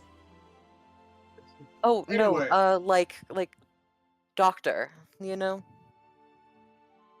Mm-hmm. Anyway, Kanan, I guess we'll start. We'll start with the most important thing. That's Anastasia. No. The most important thing is tea, catching our breath, and not being a stick in mud, Mr. Greybrick. Doing my best. It's been a hard few weeks. Lore can't stop smiling this entire time. Aw. Eventually, you are each handed a cup of tea, and Anastasia does come into the room and sits down with you all. Very well. I suppose introductions are in order. I'm sure my siblings told you a great deal about me, most of it untrue. They kind of give you a little smirk, Lorian. Mm-hmm. Lore just does the same, a smirk, and just, yeah, right back to smiling. They are probably the happiest they've been the entire journey so far. Validus, after a few minutes of the general grump attitude kind of fades in it, and he's not smiling as heavily as Lord. He looks content. Especially with Lore being so happy. I'm sure we may have run into each other a few times during our tenure at the castle, but just in case, I am Kanan Ward von Cansados, military advisor to Her Majesty the Queen.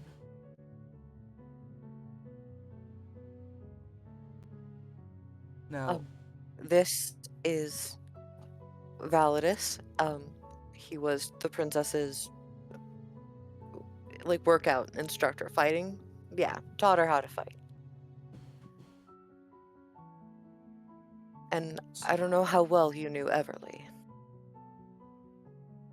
I was more familiar with your father, Miss Hazelwood. He was a lovely man. Arthas, the noble who cut off that boy's arm, is also here, although he's getting a bath right now, I think. There's a pause, before they raise the cup to their lips and take a sip. Forced bath, I might add.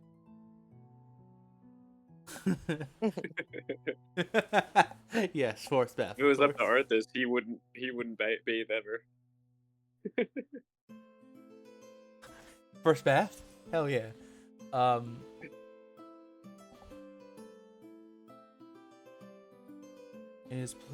Well, I'm sure the girls will sort him out in due time. Now, before we get to her, and he'll nod towards Anastasia, I'd like to start this little discussion with the proper timeline. I have a question I'd like to ask all of you, if you don't mind. And I mean no offense by it, but it may sound offensive to some of you.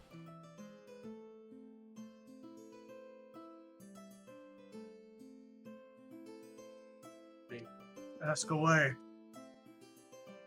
You can ask me anything as always.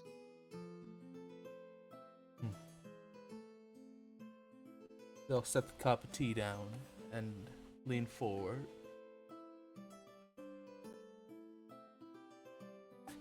By the way, when they're sitting, they aren't using a chair. They're kind of their deer half is like sitting on the ground like a dog almost. I love it. They're too big to use a chair. I'm imagining, like, you know how, like, corgis loaf under themselves? Mm-hmm. Oh. That's what the deer half is doing, where their human half is, like, sitting up. The curse of a centaur is to never enjoy the relaxation of a recliner chair. Anyway, my question is thus: what did you do to get yourselves ejected as retainers? We don't know. Queen's a bitch. So, we were told the day of,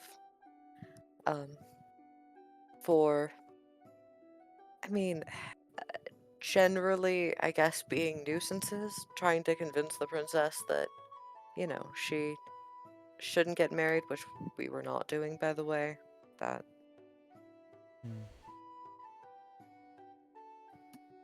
Yeah. See, I ask because it's very, very confusing to me. I will disregard your comments about the state of Her Majesty the Queen. Well, she's a wandering spirit now, along with. Okay.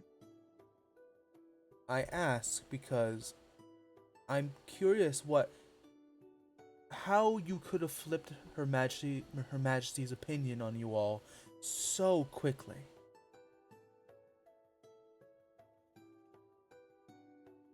What do you mean? I thought she never really liked us. Downright hated me.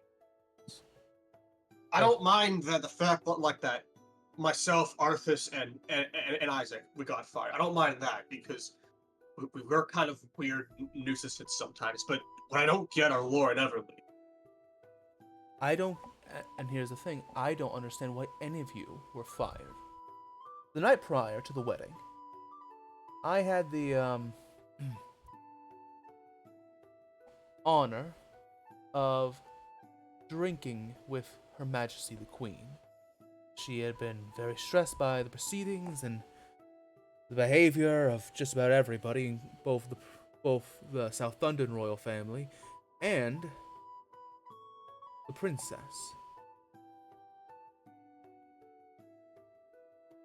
But while we were drinking, she said something that I found rather interesting. She kept saying to herself over and over, and I quote, "It'll be fine, they'll be there. It will be fine, they will be there."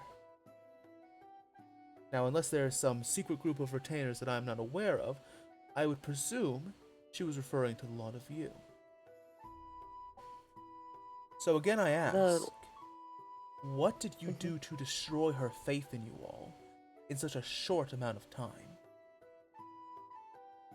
Oh, Did you drink with her after she called us into the throne room? I do not know when she called you into the throne room, but this was close to 11, maybe even a little bit past. I think, if I'm recalling right, this was earlier in the evening. She did give us a talking to as we were fairly vocal about being against the wedding. Not to the public, but to her. And told us essentially to knock it off and to go to our rooms. And as far as I know, that's all I did, was just go to bed. I stayed behind a bit to try and talk some, not sense, but try to reason with her. Because as I've said since this whole wedding was announced, I get the feeling that, like, I know all the fears that go into it. Guess that conversation went a lot worse than I thought it would. We weren't even told by the Queen, we were told by Derringer. Did he lie? Honestly, considering what he's done since you've woke up, I would not surprise me. Hmm.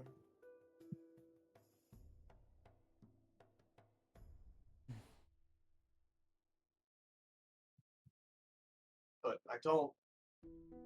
We'll speak of Derringer, but I'd rather not get super heated about it. I already feel my blood boiling at just the fact that I have to think about that overgrown ice troll some more.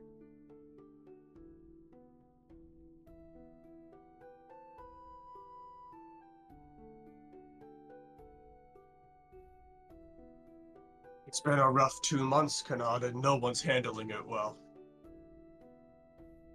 We I can were see told that. we were fired. We all got ready and dressed in the morning and met in the princess's chamber to help her get ready and escort her to the wedding.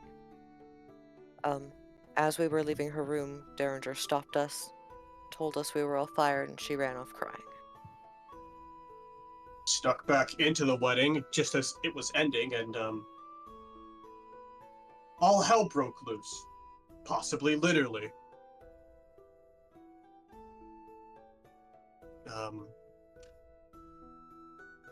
Anastasia, the prince was killed. Anastasia went ballistic. Black smoke covered the entire room, and we woke up in the dungeons about a month later. Real quick, how do the other people in the room look about hearing us talk about this?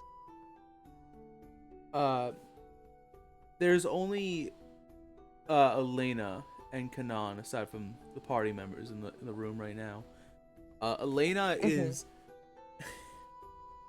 she still has the look of just complete satisfaction on her face. She is currently sipping tea and casually just reading a book, almost ignoring the conversation, it would seem. Okay. And then ever since we've woken up, monsters everywhere, everyone's an asshole. There's an evil god on the loose giving people spiral eyes that make them go crazy. And we're trying to stop it. We can get into all that. I'm giving them the short version because we're gonna be here for at least 4 hours. Do any of you guys know of anything that could have made the Queen hate us so easily that night? I I mean, figured she just... I think that she always hates us. Kanan, you yourself said that you were drinking with her, so she was drunk at that point. And I know that drunk people say and do stuff that they usually don't mean to. Really, I find it to be the opposite. Depends on the person. And I've seen Lamencia drunk situation. enough to know that she is honest when she is drunk. Or at least she should be. Now, Vadas kind of like turns to Talor. So maybe I was right about Derringer trying to usurp the throne. No, that's foolish. Stop that. Kanan isn't. No, he spent a No, stop. he Kanan, the No. man spent a month trying Lore to gives kill us. Validus the look like, knock it off. Like, stop. He kind of sighs, rolls his eyes. I have heard stories time and time again of Derringer literally dying in order to protect Lamencia.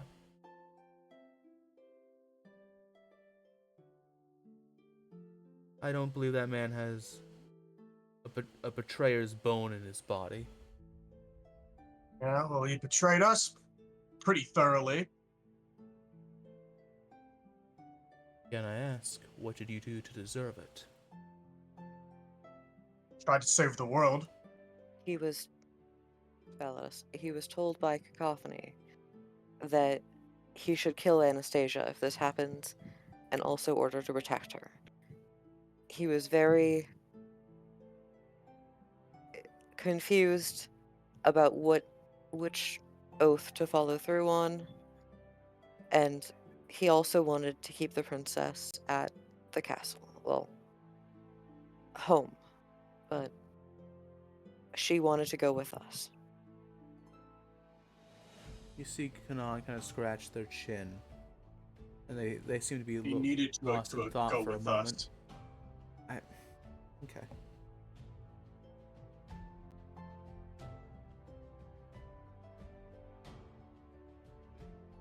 It's a shame.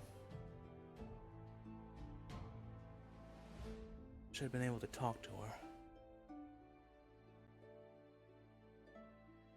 Just before the wedding, just before the whole calamity of the wedding. I tried to speak with the queen, but I never got the chance. She kept getting away from me.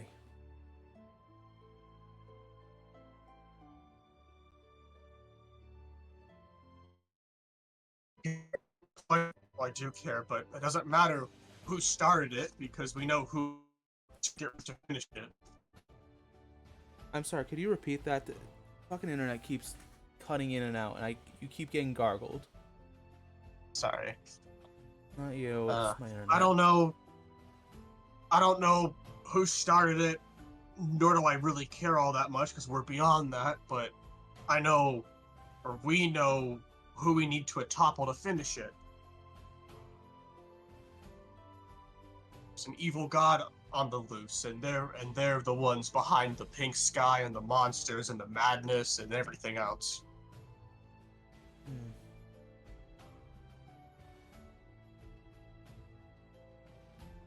So what I'm understanding is, all we know is based on presumptions.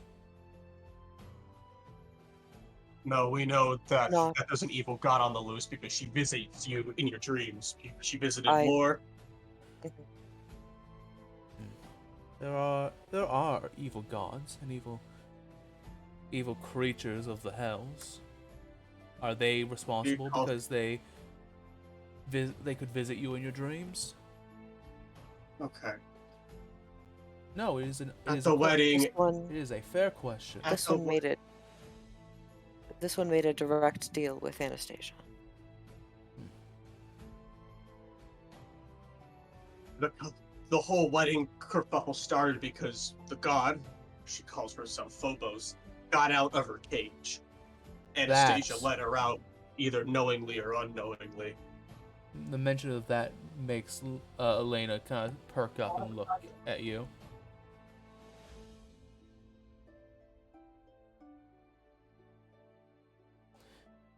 From here, is it safe to say you kind of just give Kanan the short version, or you more or less explain everything that's happened up to this point? Yeah. Yeah, I also want to ask if Elena has spirals in her eyes too. Elena does not. Okay. Kind of explain the whole Derringer tracking us, or at least here's what Valus will say. He'll say, Derringer tracking us across the entire world. Anastasia's and Azamar. The prince is in the Asord. We killed corrupted Teogren and caused the crack in the sky. There's this Phobos god thing spreading this magical disease called madness, and that we can cure it sometimes.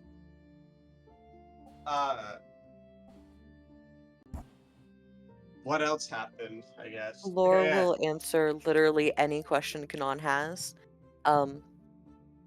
So if Kanon asks about more details about anything, Lore will willingly give them.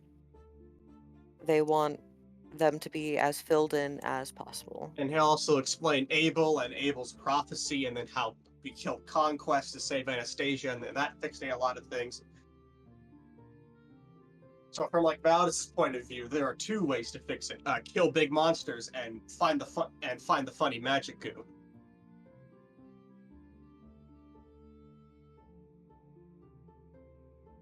After you give the full explanation, as much as your characters would know, do you also explain what happened with Isaac as well? Yeah. Mm-hmm. Mm-hmm.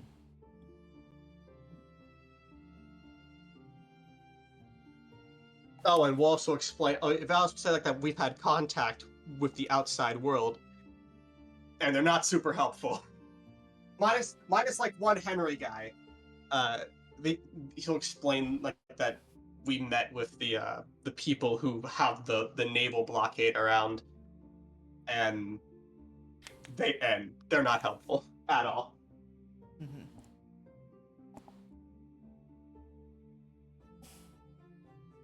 After you give the whole explanation, Kanan will, while nodding and scratching their chin, deep in thought, say,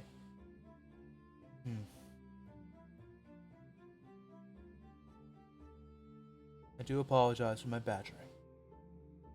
I simply attempt to play devil's advocate whenever I can to ensure we have the most sound and logical conclusion. Based on what you told me, yes, you're correct. But I cannot argue that this was not... I can't argue that Phobos doesn't indeed seem to be, if not the main, a significant contributor to this whole problem. But I do believe, based on what I've learned in my time, there may be a bit more to it than that.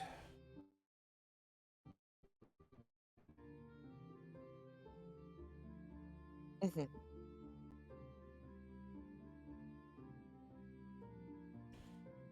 I mean, Would you like the good we're news or open the to bad news first? advice. Bad news and good news to, soften the blow. Soften it. Yeah, that's what I was thinking. So, Everly. Mm-hmm. I'll go with whatever information they want to give us at any time.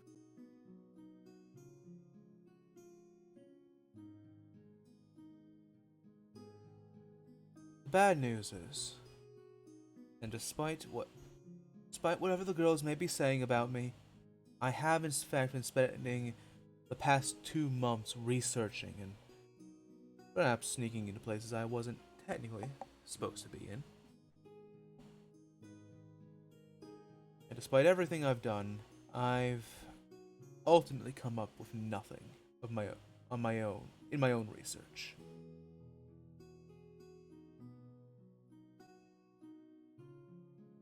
Good news is, and you'll watch as they smile over to Elena, who is currently flipping back through their book.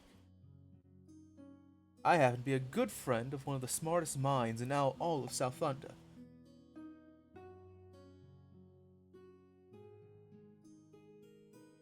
And that would be... Oh, her! He's just like that sometimes. Elena kind of takes a deep breath and sighs, kind of reluctantly, before closing the book and saying, "Don't go giving me such lofty titles, Kanan. You'll get their hopes up. My name's Elena. Elena Eve Erudite. I'm a former... let's call it... I'm a former alumni. Or rather, I'm an alumni of the Ambrosian Academy. Now, what happened there? I would argue they got what they deserved, but I'm also in the minority on that. Some big political scandal. I don't really care much to learn about it. You said the god was named Phobos. Is that right? That's what she said her name was when I talked to her. People also call her the Nightmare Queen, we've been hearing. Honestly, the She fact that you can trust someone called that means you're a moron, but I've had that talk multiple times now. she also, to me, said that we weren't so different, essentially. I don't know what that means. Well, Lore would have also given a very thorough description of what she looks like. There are multiple theories on the gods, their lineage. There's also a lot of questions about why there are gods for certain concepts, but there are not gods for other concepts. Take, for instance, who is the god of the night?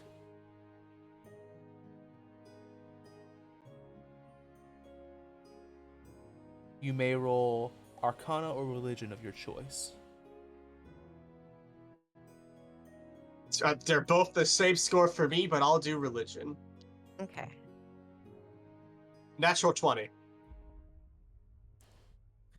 12. 9. Everly, your first thought immediately goes to Consados. As does yours, Lorian. Mm-hmm.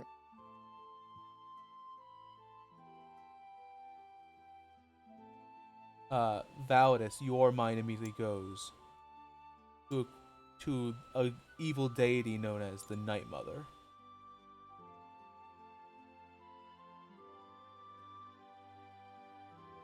I mean, we talking good night god or bad night god? Because I have an answer for both. The gods, though they may claim to, don't actually care about good or evil. There is or there is not a concept, and there is or is not a god associated with that concept.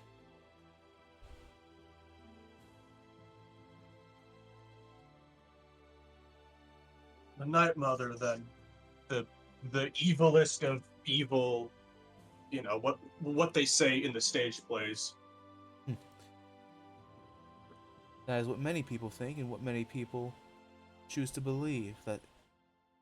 But the night itself is not wholly evil.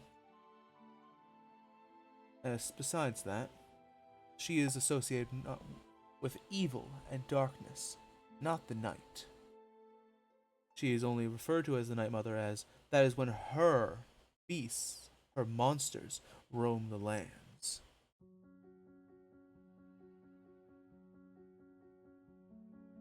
It's been a long time, but my research indicated that there was a being, there was a god that, according to my research, no longer exists, that was associated with the name Phobos. Unfortunately, I don't have access to that kind of material. It's locked within the deepest vaults of the Ambrosian Academy. Or rather, not. We call it the vault, but it's simply the deepest and most secured section of the library.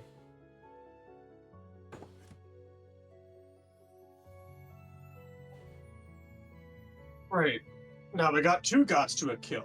Fantastic. This whole prophecy business just gets better and better. I appreciate your confidence. He's like saying that with like nervous.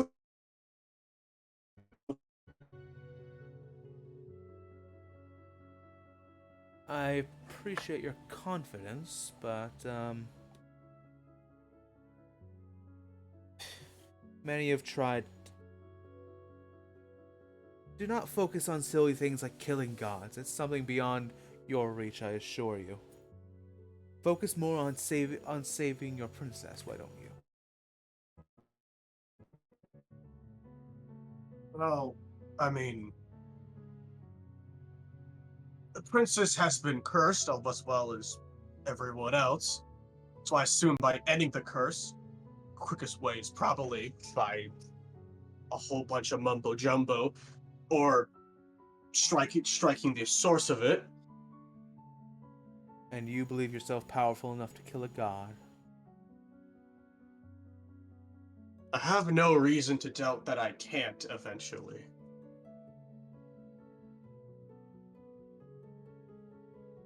So you're going to be...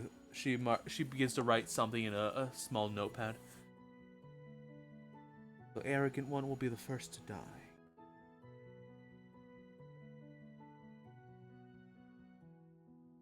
Well,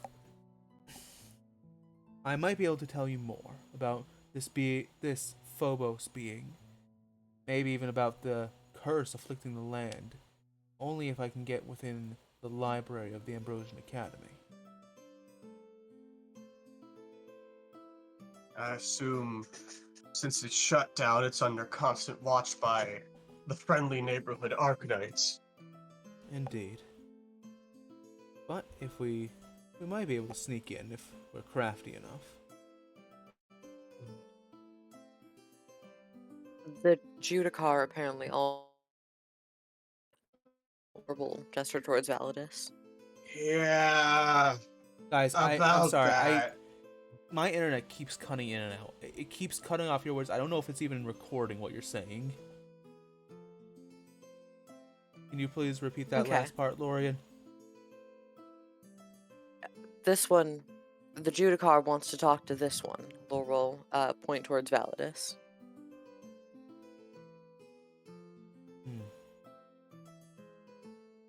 Oh, then you must be the monster of South Thunder, then. Can I ask what made you draw that conclusion?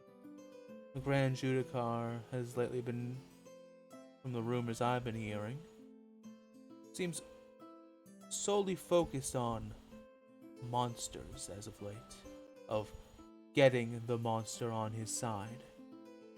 Or some Well, he's doing a nonsense. piss poor job. I've been here less than a day and he's tried to kill me twice. You also seem to have just a generally bad attitude, so I think he was doomed in that regard from the start.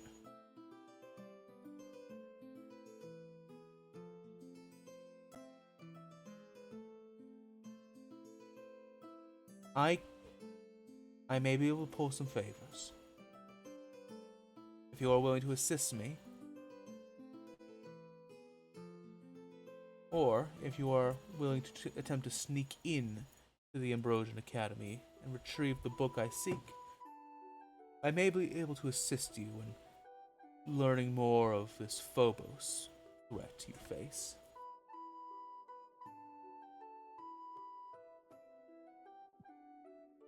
Trying to save a buddy's brother. Those professors who got arrested at the academy. Yeah, he's one of them. We're trying to make sure he doesn't lose his head. Which one was it? Seems we have, The rabbit. Oh, yeah, it seems we have quite a few places to break into. oh, shame. I liked them. They weren't awful.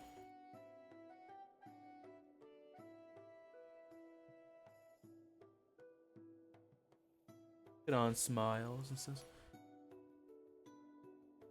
"We can do this any." If you are in a time crunch, we could potentially save the whole Ambrosian Academy nonsense for another time. I could try and gather some intel while you're off saving your the rabbit friend, brother. Well, and also we're just stopping. Look, I'll be honest here. I've been in South Thunder for less than 2 weeks. I have not heard a single good thing about this Judicar guy. I have not seen a single good thing about this Judicar guy. So as far as I'm concerned, he's doing everything a leader shouldn't be doing.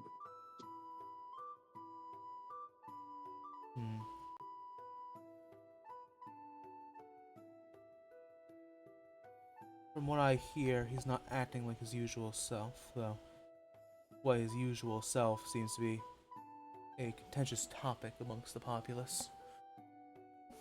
Well, Oh, sorry. From what we've heard, he's got the funny eye disease going around, but apparently he got over it. My guess is if he's still acting like a turbo dickhead, he's just masking the funny eyes.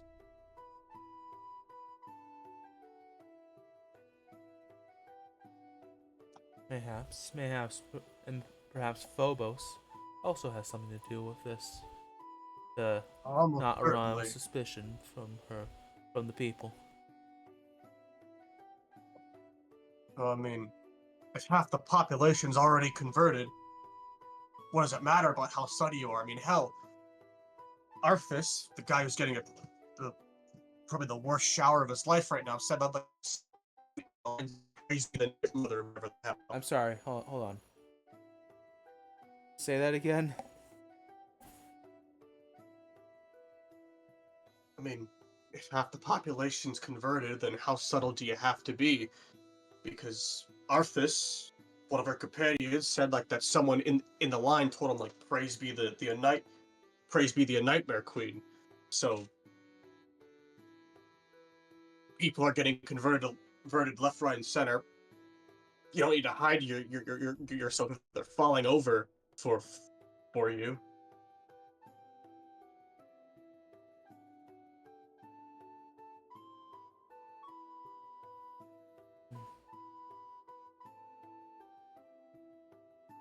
Kanan will look to you, Lorian. My sibling. What do you believe is the best course of action? If you want, I might... Personally, Mhm. You go. I am willing and able to offer my assistance to any task you believe is necessary.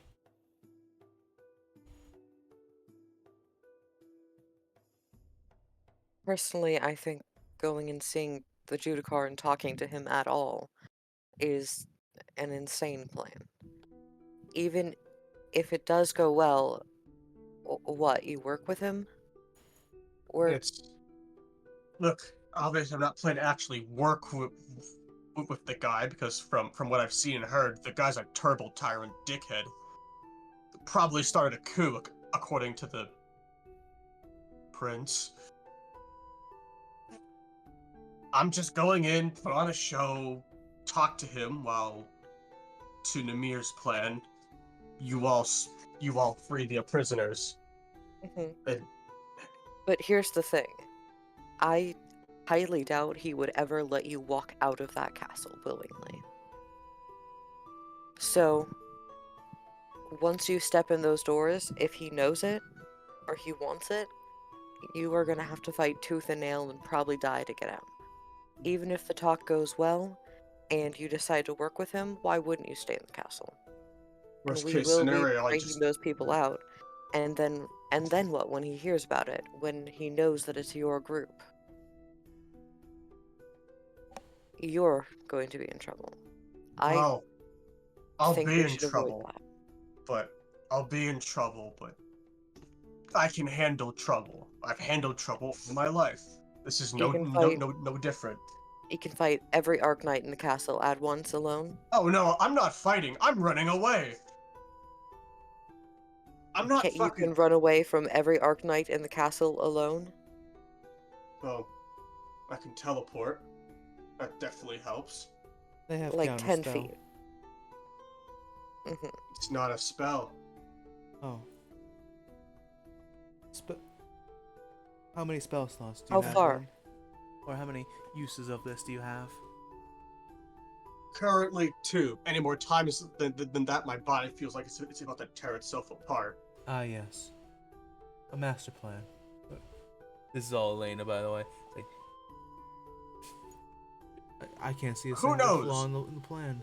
He'll be able to Who knows? teleport 60 feet out of one person's grasp and into another. Who knows? Maybe I can smooth talk him so thoroughly. I know that's funny coming from me, but in all honesty, I will keep my cool. I'll do Elena my and part of the plan Kanan. if you guys do yours. Elena and Kanan to look at each other, kind of doubtful. Again, if it was solely up to me, I don't think that that would be the right move. Well, It the prince it's a also wants to know distraction, if his but it is sister's one of the still alive. riskiest distractions.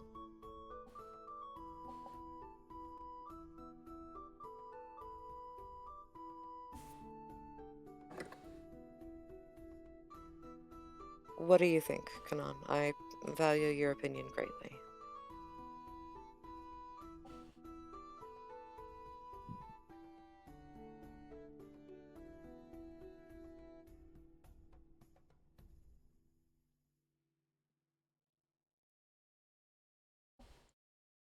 It's funny, I haven't had these kind of thoughts since I was in 2 months. No, longer now. Over 6 months ago, I was having these kind of thoughts of infiltrating and attempting to sneak into the royal palace of South Thunder, and what a monumental, absurd feat it would be to do so.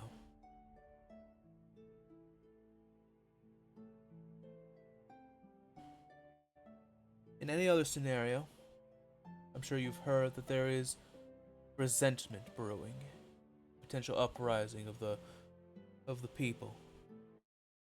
If it were not for the potential execution, I would suggest that perhaps, just perhaps,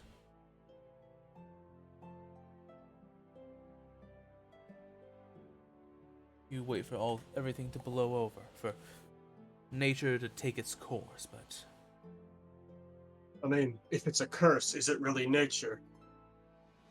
South Thunder's affliction is war, so for all we know, Phobos crates could be stoking the fires.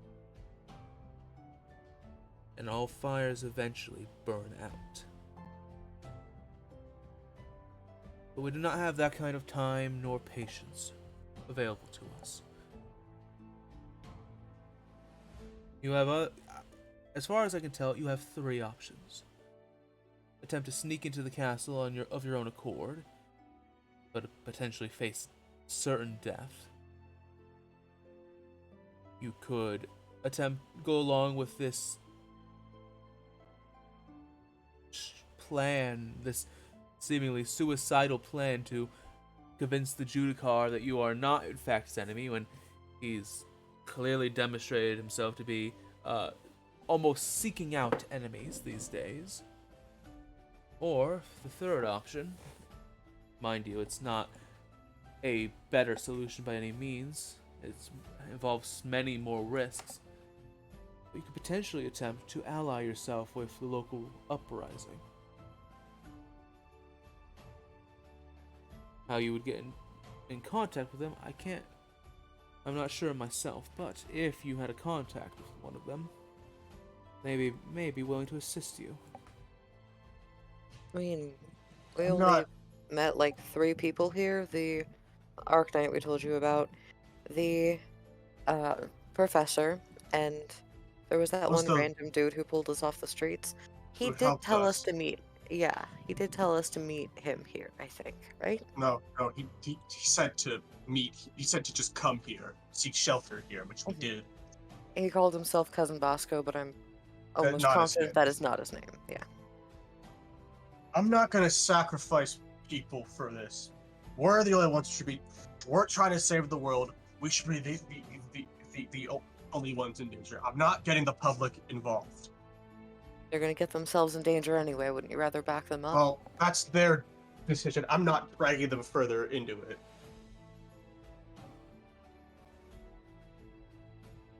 And it's their decision to join us if they won't then. I'm not And- storming the castle.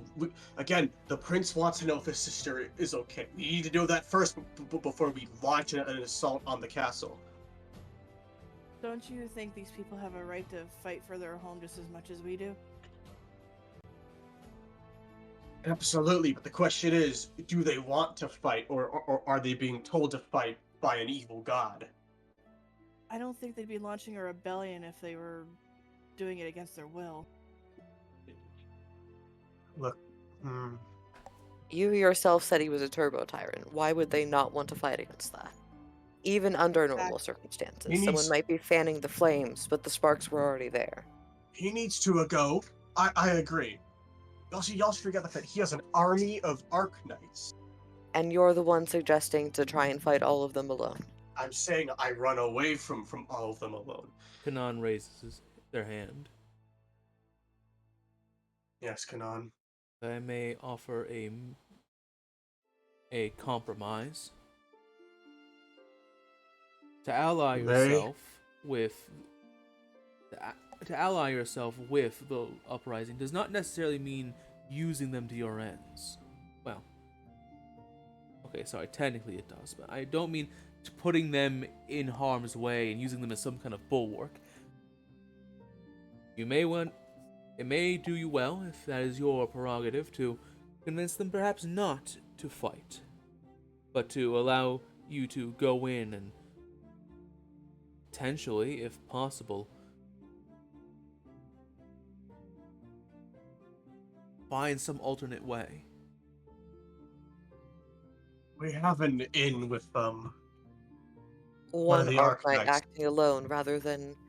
One of the strongest Arknights currently active. The prince's very own retainer. She's the one who pitched the idea of going and speaking to the Judicar while you all go break out the prisoners in the first place. From what I know, or from what I've been told, I don't know if you all share the same or can provide the same feedback, but the Arknights like the idea of the monster. I doubt many of them would miss such an opportunity to see the monster or see the monster speak to their glorious leader, whatever the fuck he wants him to be called. So, if we can get the Arknights pulled towards me, you can go break out all the prisoners. No innocents get hurt or potentially are thrown in harm's way. Improvising is half of my way of living. So if things go belly up, even if I die, I'm gonna do something spectacular and maybe, who knows, I might escape. I don't mind dying for this. I mind if other people, if the regular people die for this. Oh, so you want to leave Verifei without a father then?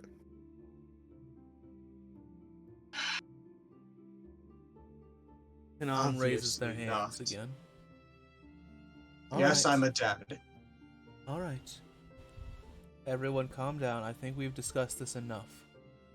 And by that I mean I think we're going to get nowhere by discussing it further. I'm sure everyone is exhausted. Please. Allow me to get you some rooms.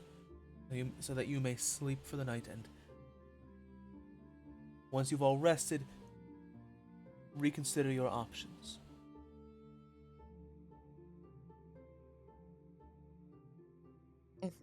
The best plan is the one where no one has to die. I agree with that. Unfortunately, we almost never get to enact the best plan. Do not let your ideals, if you are to be so bold as to claim to save the world, then you cannot let your petty ideals of saving everyone get in your way. Likewise, you cannot sacrifice anything and everything towards your ambition. You must take the most realistic and, if possible, ethical route.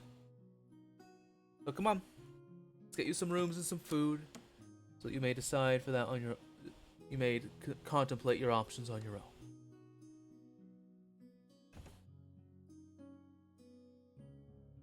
And you are all brought to your rooms. Valdis, you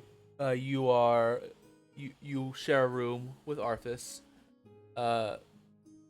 Lorian, you get your own room, Everly and Anastasia share a room.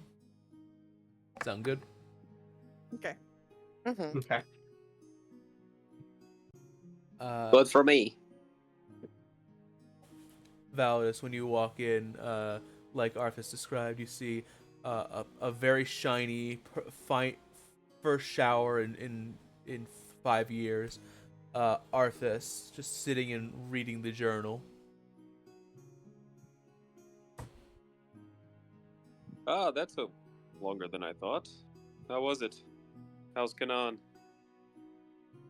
Well, we thought they were balls deep in someone, but turns out they were just doing some chiropractic adjustments. So pretty standard, if you ask me. Oh, so he was getting his freak on? I just said that he wasn't doing that, but I We never got trusted some- you for a second. Anyway, we got some this things. journal's just- pretty interesting. Anyway, did he say anything? Yeah, he knows basically nothing. Drywall. However, what'd you say? But eating our drywall. Stop it. He knows basically nothing. But he is willing to. Sorry, but they are willing to help us. We've got two options, right? We either go talk to the Judicar and free the prisoners, or Kanan's got a friend who wants to break into the abandoned academy, which is, from what I've been told, under heavy surveillance from the friendly Arknights, and grab a few books that might talk about Phobos. Also, Kanan's friend said that Phobos was related to a different god, so I guess we're killing two of them now. I'm gonna talk to Lorian and Everly about this in the morning. Something tells me your summary is not quite the truth. And it's basically what happened. Other than that, we all got caught up, but Nan suggested that maybe we get the local population who are spoiling for a fight involved and maybe use them as a distraction to launch an assault on the castle or That something is akin to actually that. exactly not what they said. Yeah. Okay. But Arthas don't know this. Basically, they want to get. They just maybe gain the. There's a growing rebel group. We can talk to them. I think that's a bad idea because I don't want to get anyone else involved in this. No one else is. I want the minimum casualties. Sorry. Have you let me tried the phrase. grapes? And I kind of point to this bowl of grapes that the ladies gave me after my bath. They're pretty good. You should calm down. I am calm. I'm thinking. Because the chance that in a day or two, I gotta stare death in the face and try my best not to blink. I am calm. I'm just really angry. Yeah. Literally. Also, just for clarification, you have to decide if you want to go with Namir's plan by tomorrow evening. Yeah. And Namir's plan's the one for sneaking into the academy? No. That's Yes. the. No, That's they want to the- sneak into the castle. That's Castle. the. No, not even. Well, yes, but like that.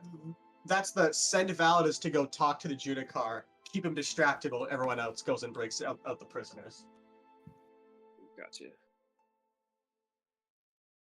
And why exactly do we have to send you alone to meet the Judicar?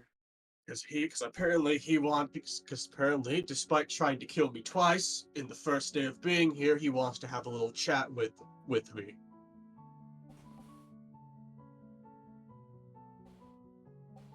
Okay, well that's not our only option, is it?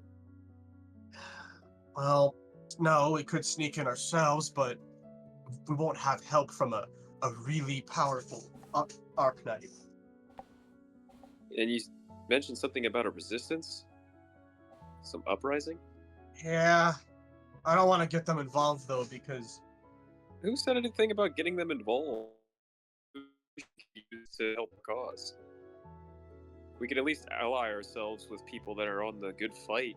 We don't have to use them like you're. We even have the means to use them. They could Oh. use us. put us point places was they need us. brought up. What if they're not on the good fight? Southlunda's curse is war, right? And that's where it's headed, the big civil war. So what if this resistance is being fanned by the Phobos nuts? And you know this for a fact? Right, you weren't there. The people who have the naval blockade said that each country has a different curse. Norfera's death, Olympia's plague, the UDF is famine, and Southlunda is war. And as we could see, people are kind of angry at each other in Southlunda all the time. So I believe that by, Ted? helping rebels, Ted? we're just Didn't fanning the seem that fires. angry.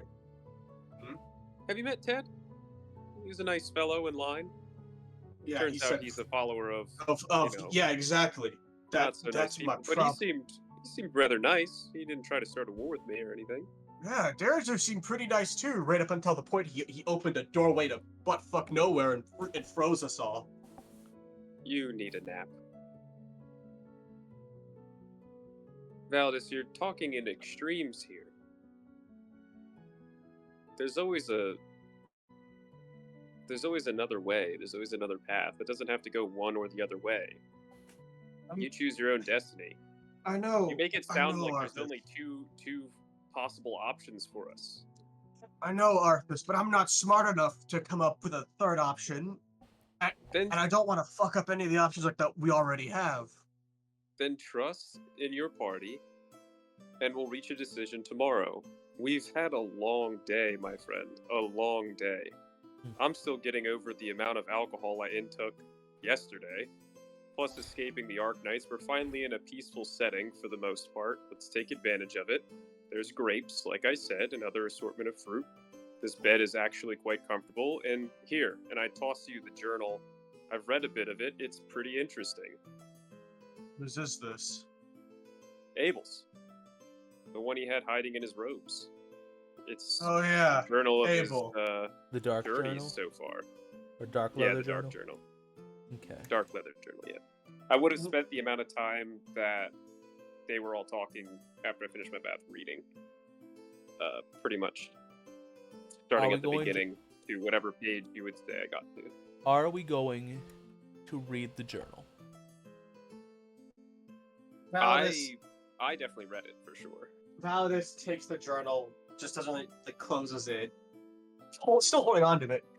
Right, Abel. Hey, Arthas. Hold on. I wanted you guys. So I mean more of like.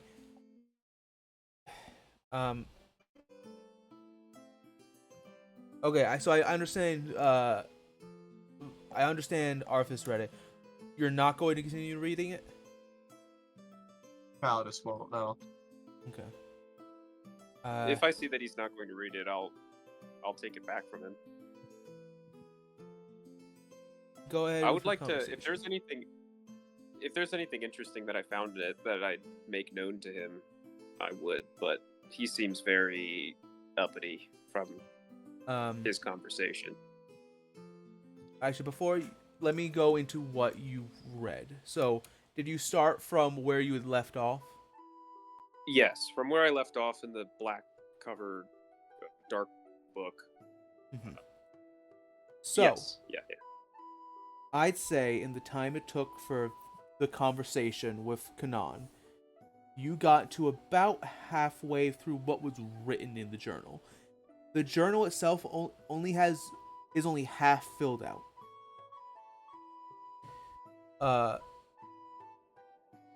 Within, you read, to give you a summarized version of what you read, because it's mostly not too important, but it's Abel and the elf Samson had escaped from Olympia somehow. They found an abandoned home and more or less went to fixing it up, or rather, Abel went about fixing it up. Samson, it's hard to tell if he was like comatose or if he was just refusing to speak, but no matter how much Abel tried to speak to him over what seems like several weeks, maybe even months, Samson just would not say a word to Abel. Good. The last thing you read is that Samson will never walk again.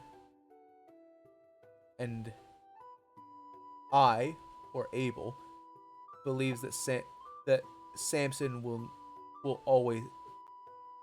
The words are, Samson's never gonna walk again. I think.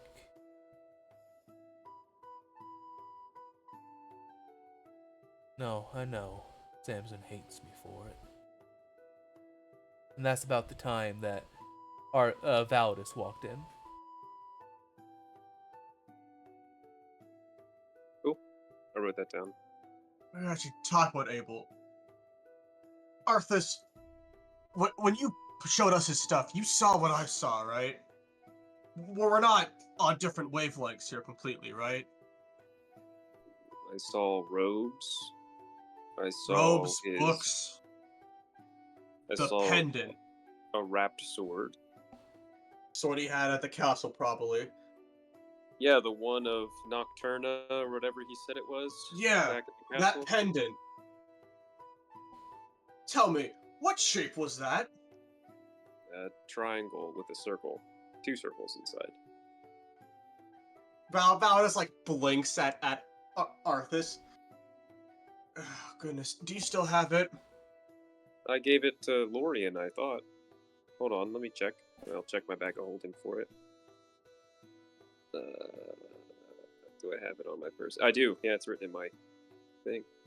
Yeah, I produce think it. you just gave it to Laura to look at for a second, Yeah, and then they handed I it still back. have it in my inventory. So, yeah, I kind of jostle through my bag of holding, and I take it out and hold it. Yeah. You see a I forget what it's called. For some reason, I want to call it an oblong, but I don't think that's correct. You see what looks to be a somewhat simple shape of an eye with a spiral, and at the center of the spiral, you see a diamond. Fancy. Arthas, think real hard for 3 seconds. Please. I stare at the amulet. Do you want me to make any kind of check to see if I know what he's getting at? Because of your attitude towards him, roll me an intelligence with advantage. Intelligence. Okay. 15. You remember the dwarven woman who had pulled out all her hair, or most of her hair, and the spirals within her eyes. And as you remember that, you then look down at the pendant in your hand and see it's like even the same like curve of the spiral. I sigh and go, are you gonna be mad if I tell you I told you so? Because will I'm pretty sure apologize. I called him out on some bullshit early on. Well, And you guys looked at me like I was an idiot. Well, you are, but not in this instance. You were right, I think. Fair enough. Maybe not, though, because, again, he was starved with us. But on the other hand, why in all the hells would he have that with him? Not only that, why the hell was he spared and in the castle with us? And he seemed like he was under orders to take care of us. I mean, I had red flags from the beginning. But now he's in prison. I've been And, thinking about that all day. well, he's in prison and we still technically need him. We need answers. So what the fuck And are we doing here, Arthas? Well, it's not like we can just walk into the prison where he's being kept and just free him and not face consequences. I've been trying to come up with a plan how to do it, and when you mentioned like resistance, maybe there's people that know of the prison, know the inner workings of it, know ways that we can get in and out. Like, there's people we can talk to, man. We don't just have to go along with this, like, oh, I'll go by myself to talk to the one guy who's actually trying to kill us type idea. And I'm kind of interested in checking out this magic academy too. I mean, it seemed like our new friend Zeno was a little concerned about what happened to his brother. We still got to help him with that matter too. We promised. Yeah, Or at that's least I did. Yeah, that's the prison breakout. Wasn't, correct me if I'm wrong, but wasn't Abel being held somewhere else, or is he in the same prison? I believe Namir said that he was being held. I think he was held in prison for his own city because he had the spiral eyes too. But he's not up for execution, right? It's just Zeno's brother that's going to be executed in a couple days. Yeah, I think so. Well, then we're on a time crunch. And we can't just lose you tomorrow, or we're... at least that. Don't worry about me. I'll be fine. I gotta... Look. Right? Dumber They- than I am. True, but hear me out. They think that I'm the monster of South Thunder, right? Okay. They think that. Why would they try and kill me if they know, if they believe that I can just turn them into red smears? That you would hope you can. I honestly, I don't know how it's gonna work, but I'm going with the assumption that I can't. But they don't know that.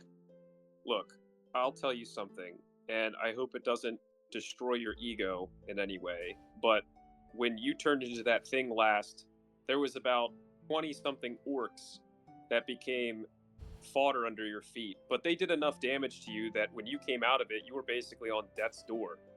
These are actual knights, magic knights, for God's sakes. They're not brain-dead orcs in the middle of the desert.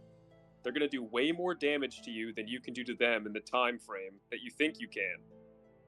I'm not gonna fight them. I said this to Lord. I'm going to run away if things go bad.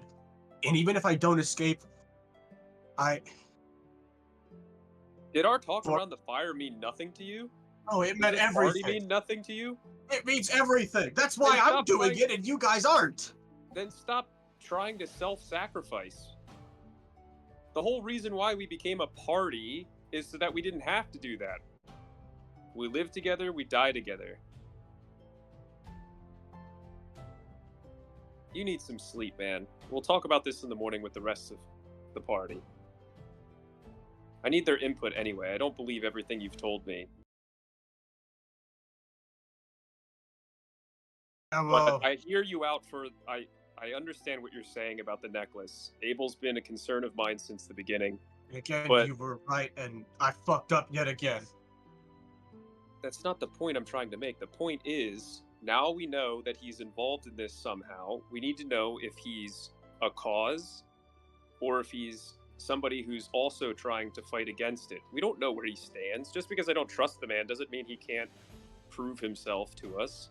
I'm of two ideas, right? The first is that he is completely in on it, and the second, the one I'm really hoping for, is that he was in on it, but then when the wedding happened and Phobos got released, he got betrayed by her. That's And what now I'm he's saying. trying We to need fix- answers. But for now, we have nothing. We just have a place to rest for the night. Let's just hope that when we get to Abel, he's coherent enough to actually give straight answers. Hopefully. I mean, I have his robes for a reason. I'm sure prison life isn't nice. Maybe drop that sword in your bag of holding, because I don't know if he should have it anymore. Zeno has the sword, and he was carried away by the Fuck. Leonin. Okay, go to bed. I'll think about it. Oh, Anastasia would want me to do this, by the way. And he, takes off his dagger and hands it to Arthas. You know the drill. What am I supposed to do with this? Do I put it Oh. under my bed for the Tooth Fairy? If you want, I just want it back in the morning. If you're not seeing me have you not seen me handing it out to people recently? I just don't want you standing over me in the morning like a lost puppy. Well, make sure you wake up before me then and give it back to me. You're weird. Whatever. And I just place it in my bag, like, next to my shit. Alright. And I just, put out a couple candles so it's, like, very dim in here. Get some sleep, man. And I You too. You look tuck in. tired. I like to imagine like that they're sleeping like in the same bed on opposite sides of it, as far apart as they can. Riley definitely didn't describe if there was multiple beds, I don't think. So it's probably just one massive bed, and yeah, that's exactly what happened, probably. And guys, they had one bed. Damn. I like to I just imagine put there's pillow just a between us. there's a fucking like blockade of fucking like bags and like small Yeah, items to divide the bed, Yeah, and then you're exactly what I was about to say. and now you're both hanging off the side of the bed because there's not enough room. Facing away from each other. Exactly. Kanad must be laughing like laughing their fucking ass off about that one. He heard about the forest hunting incident and thinks that they're dating now. Oh boy. That's my headcanon anyway. All right. Before bed, does anybody else want to do anything? Laura's gonna read their play dragon now that they have a moment to chill. Oh my god. Okay. Dragonborn time. Go ahead for me and I only mention it because the last one. Yeah. roll for me a investigation or gossip of your choice. Gossip it is.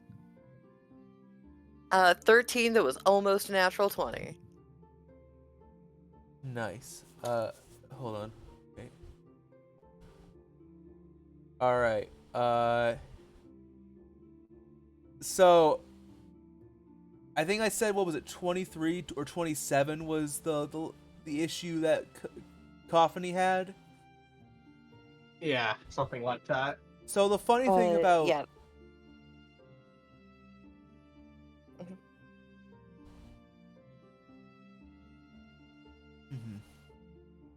the funny thing about Play Dragon is, it doesn't come out once a week or once a month. It doesn't even. It comes out once every 10 years. And you can fucking feel it, Lorian, with your 13 gossip. There are some opinions and or some just slang and terms you cannot parse through. It's just, what the fuck is a boom waggle? Where and why is there a boom waggle? You're gonna need another night if you want to get a similar bonus as Isaac. Alrighty. That's fair.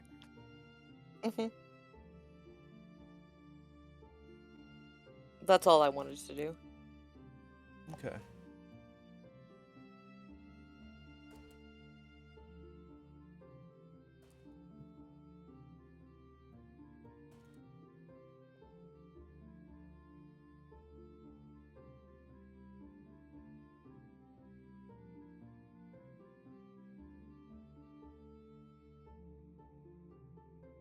I think now we're going to take a quick 10-minute break. We will be going until 11. Sounds good. So, back in a little bit.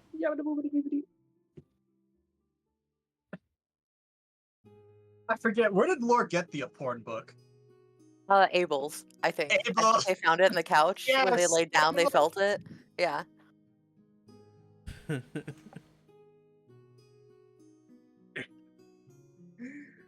By the way, like when Validus was saying like to Arthas, like, you were right, like he looked defeated, like fuck. Oh no, he's right. Oh god. It's less of that. It's less of he's right and more like I'm wrong again. I've made a bad call yet again.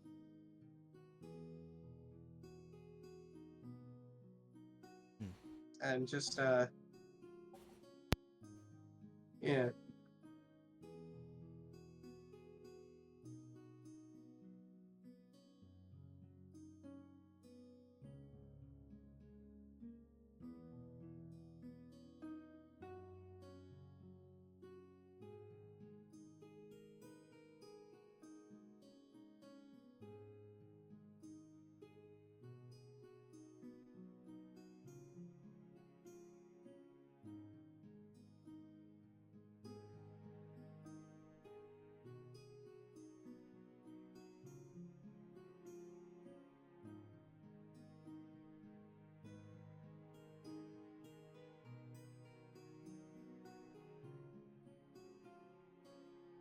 I am ready for this heat wave to be over. Nice to see Kanan again. He's good. Mm-hmm.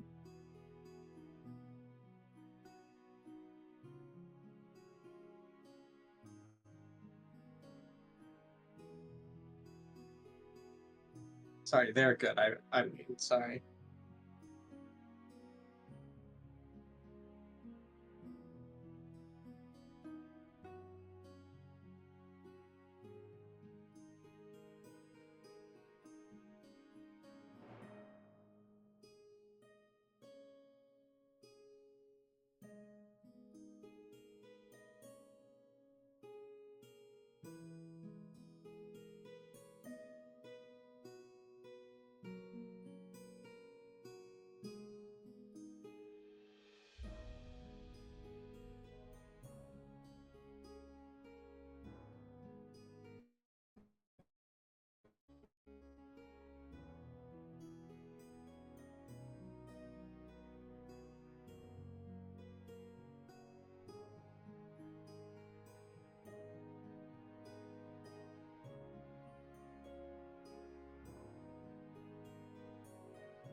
I'll be right back.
Bibbidi boopy.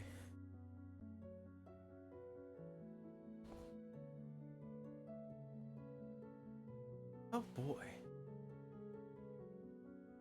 Oh, boy. Oh boy. So we're going for another hour. If You said? everybody's alright with that. I'm down for it.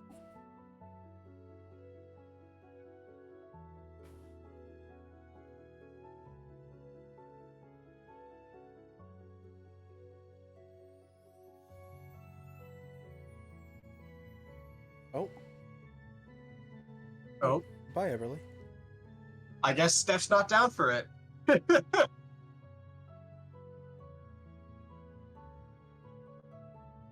Hey.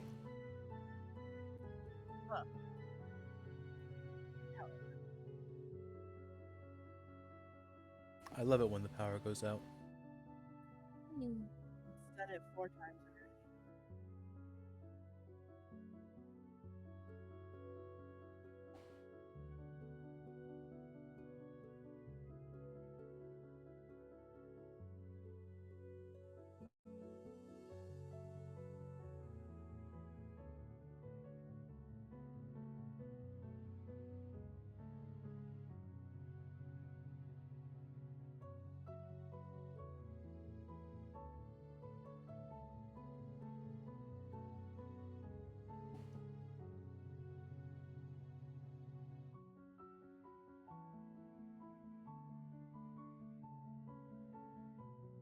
Waiting for the rest of the party to get back. And then we'll get started. Cass is here. They just can't unmute. Oh. Got it all fixed. Just had to unplug my keyboard. There we go. Oh yeah. Mm-hmm. Now unless The something similar wonders is of wireless.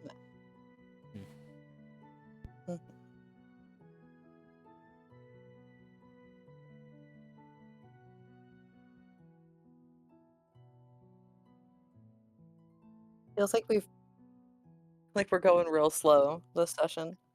I'm loving it though. I mean, we got to like see Kanan, and that was fun. Oh yeah, Okay. no, I'm loving Kanan. I Yeah. genuinely couldn't stop smiling when they were introduced. Yeah, Chad. Mm-hmm. Ready to get started again? Hell yeah. Mm-hmm. Alright. Everybody, go ahead and take a long rest. Yay. Hell yeah.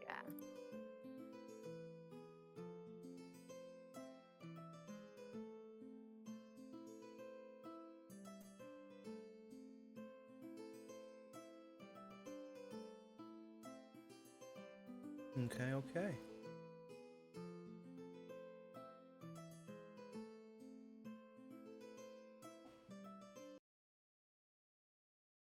Everly. Mm-hmm.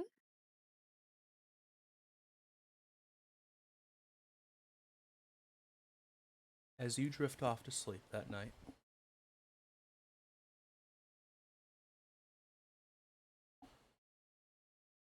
you find yourself sinking into a long, empty darkness.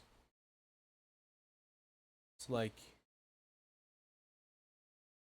you're floating to the bottom of the ocean with a single heavy stone roped to your body. No matter how much you might try to move, it's wrapped so tight, you can't move. So you just keep sinking, and sinking, and sinking, unable to breathe in this oppressive darkness. You try to do anything.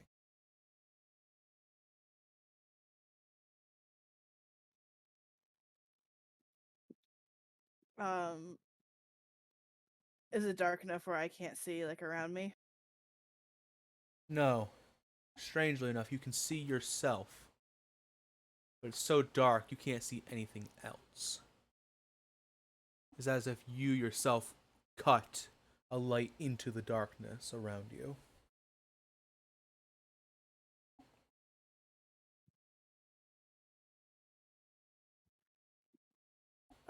Other than just like trying to struggle a bit, there would probably be nothing much else I could try to do. Mm-hmm.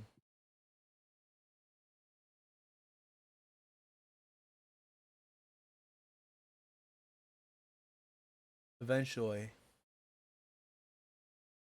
you feel your back hit something, a flat, solid surface, and you can tell you stopped moving. You can breathe again. You can move your hands, but you just can't seem to force yourself back to your feet.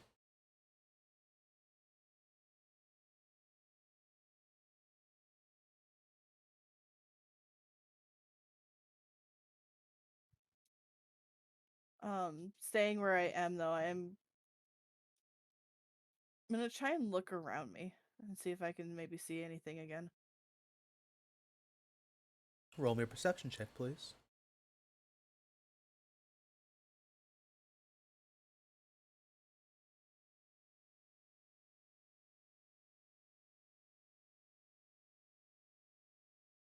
All right, 12.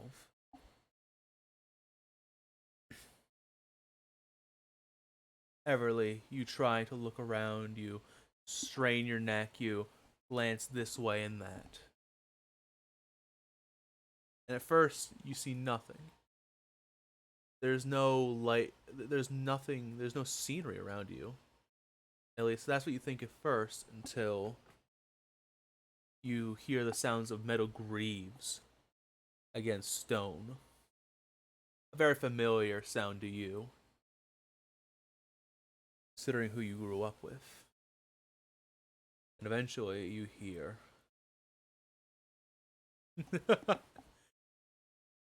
enjoying the floor there, Everly?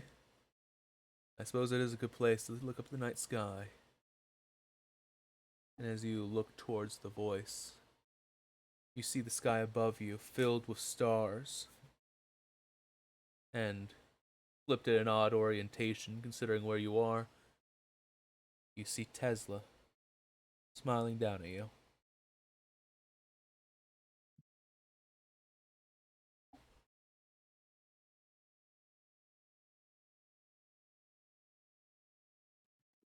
Am I still not able to get up? You can't get up, but you can move your hands and legs. You might even be able to flip over.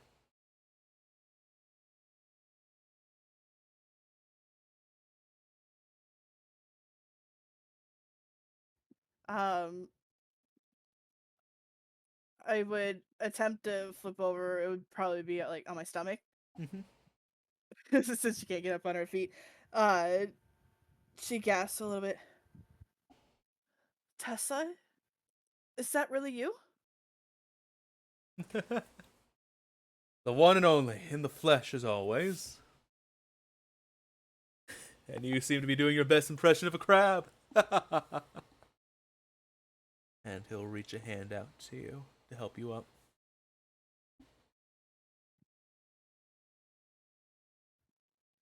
She would take his hand to help her up.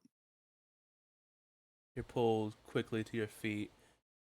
You find yourself very close to him as he kind of pulls you up and forward. But he smiles down at you, his great golden light wings extending out. There we are.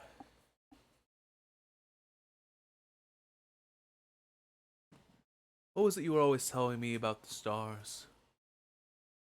Tell me about prophecy, or was it? Quite remember.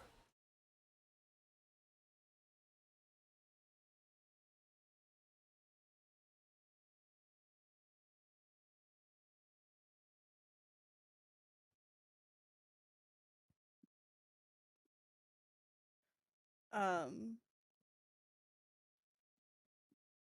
she'll smile up at him and she'll say,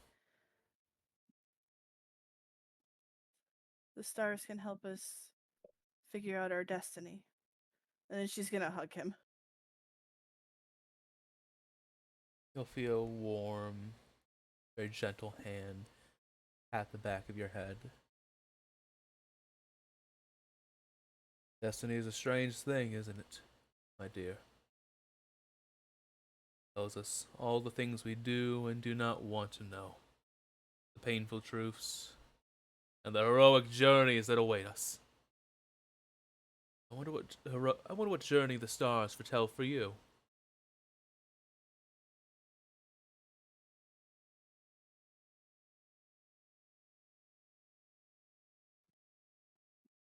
Um, Still hugging him and kind of having her eyes closed, she'll say, I don't know. I've never been able to look at them since you left.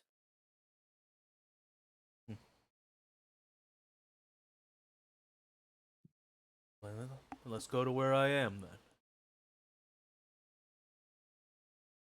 And despite you holding on to him, you feel the great big metal doofus somehow slip right out of your hands. And you hear ka-chunk, ka-chunk, ka-chunk as he walks away from you. Let's find our destiny together.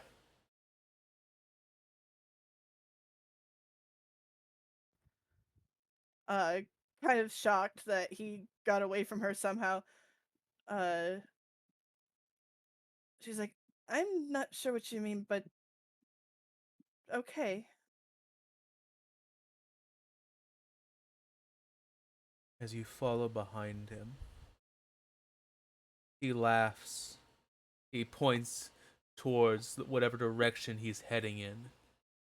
He keeps speaking some nonsense, some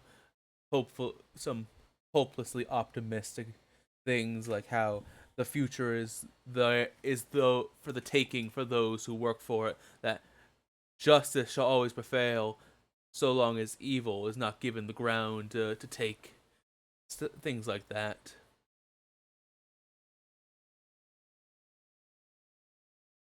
And as you're walking along behind him, you find yourself getting further and further and further away. He seems slight, but he seems to be gaining on you. And then, Everly, would you please roll me another perception check? Okay.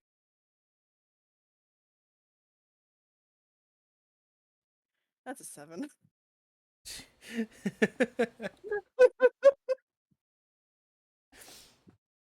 It's really so well before. Now it's just like, nope. You are following so intently after. It isn't until he bumps into you and brushes past you that you see Victor. Tall, menacing, always a dark and malicious grin on his face. As he just rudely bumps and pushes you aside, he's sorry. He says, "Sorry, little flamingo. Don't have been in my way, now should you?"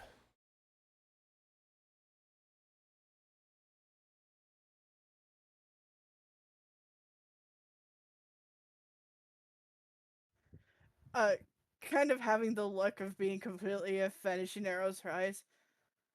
Why are you here?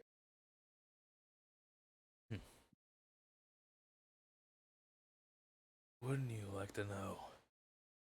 And he continues in a different direction. And suddenly, you realize they're going in two very opposite directions. And before you, stretching out onto the horizon, you see two paths, Everly. One leading towards Tesla, and one leading to Victor.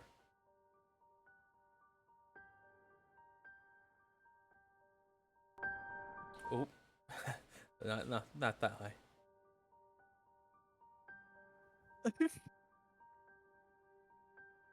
Everly, Mm-hmm.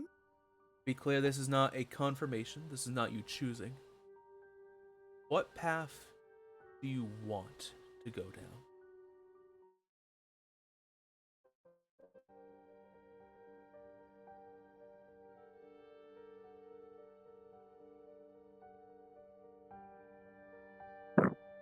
What is your heart telling you?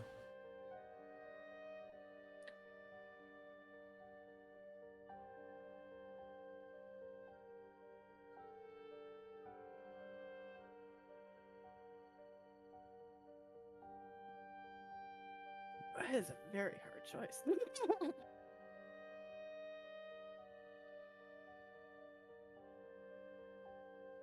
Listen to your heart.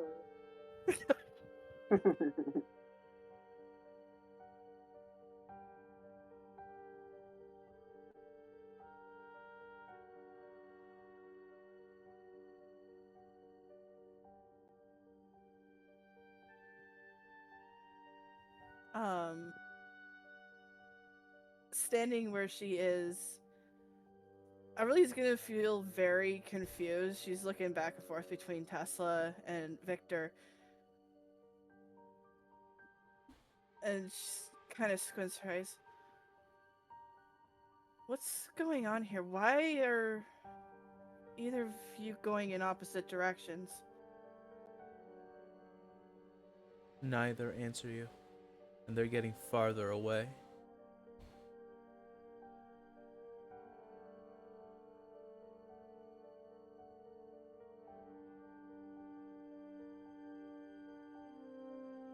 Again, I ask, who does Everly want to go after?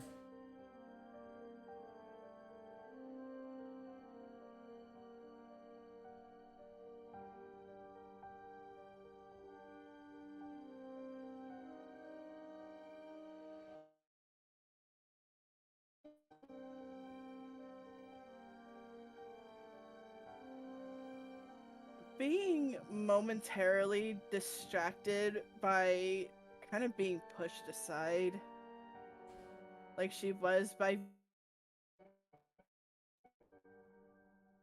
still being quite offended. She looks back over at him and she starts stomping, and she's like, you don't get to walk away.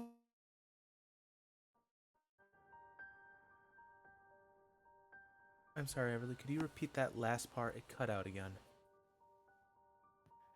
I was just saying, being momentarily distracted by being pushed away from him, Everly starts stomping towards Victor, saying, you don't get to walk away from me.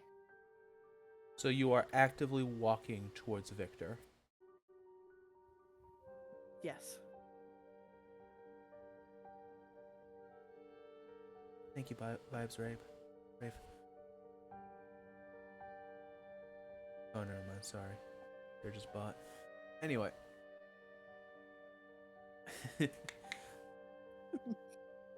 Apologies, folks. As you step towards Victor,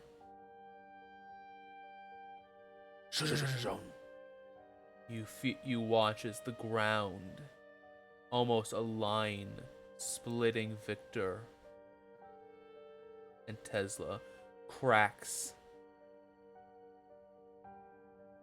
and the ground separating the two of them, the paths they're walking, begins to separate. You still have time to change your mind. Not much.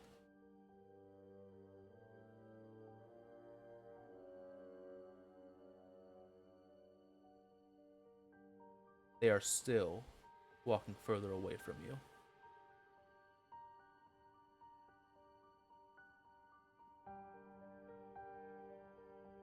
She looks over at Tesla, and does he still have his back to her? Yes.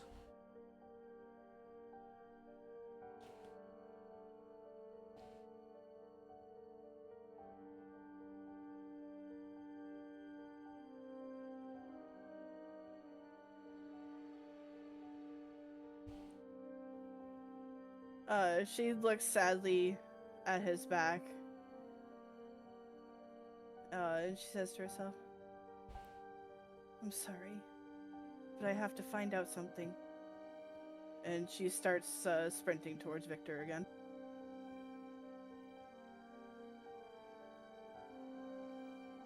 You sprint and you sprint and you start to catch up.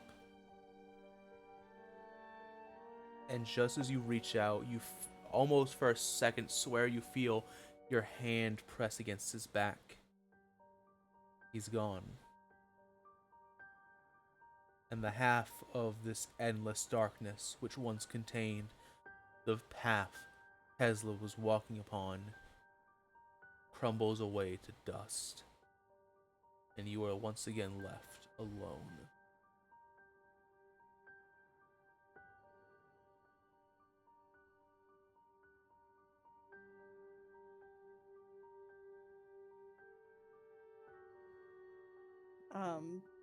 She starts looking around, kind of panicking.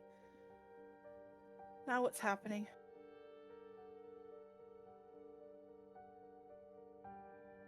Give me a moment.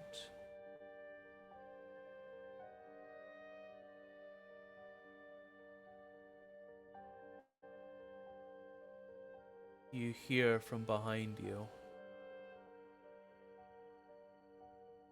It's so difficult making such permanent decisions, isn't it?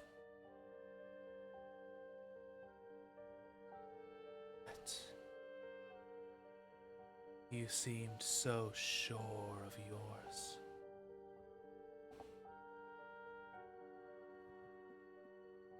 She's gonna whip around to the voice. I would like to, and it's going to be a little funky because I've never added it midstream before. As you turn around, you see this creature. At first, you think you recognize it. It looks similar, but not fully like the monster, the demon of a creature that Arthas had shared an image with you, that Arthas had shown you all those days ago. But this is not the same Phobos. She's taller. Her halo more decayed, dripping down like it's trying to escape whatever horror she has become. She stands far and above you now. The eyes staring endlessly.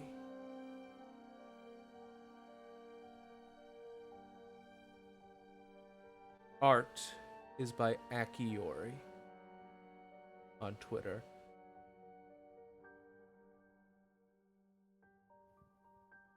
I've gotten commissions with them before. Freaky. They are actually becoming one of my favorite artists, especially to work with. Thank you so much, Akiori, and I will absolutely be working with you again in the future. But before you stands Phobos, proud and tall.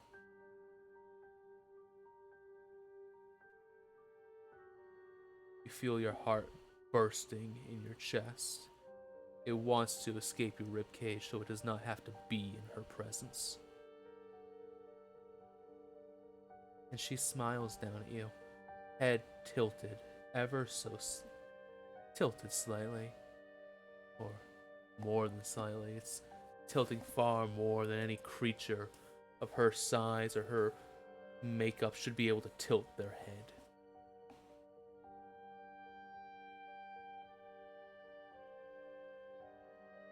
Hello, Everly. So good to finally meet.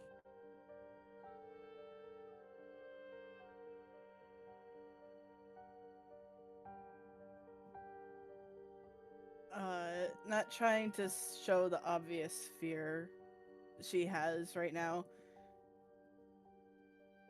She goes, I wish the feeling was mutual. can it be?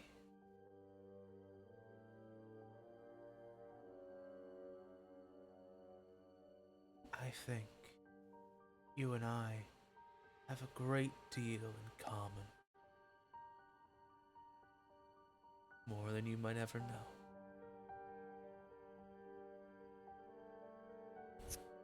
I highly doubt that.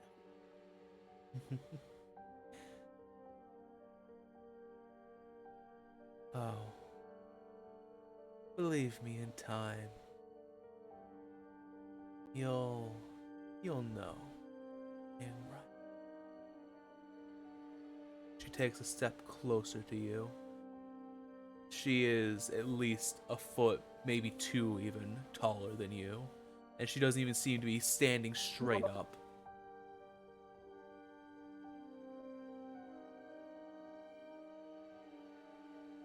With each step she takes, the razor-sharp claws upon her feet drag and cause sparks to erupt. And as the sparks erupt, a brief glimpse of light fills the void you're in, and you see a sea of eyes staring at you.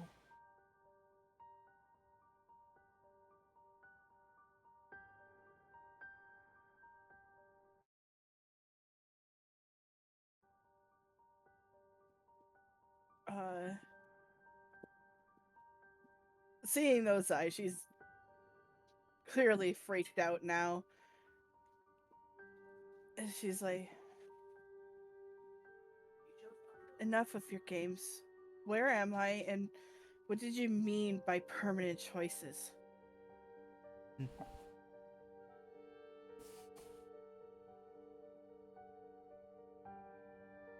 As she's staring at you, you suddenly feel a hand grasp your shoulder. And it grips it tightly as to not let you move away from it.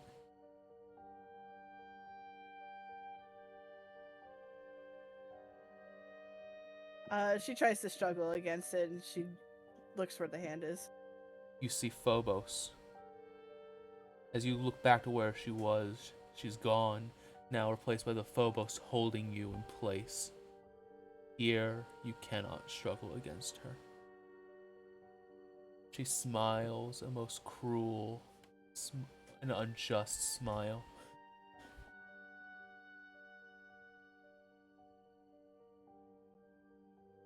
You are like a sister to my dear child.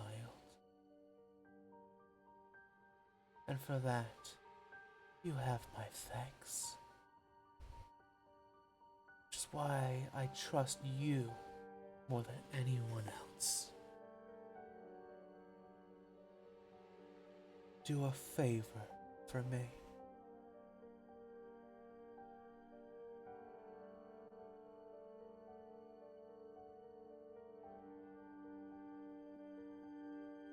Why would I do anything for you? As she leans closer, her smile widens, and you see,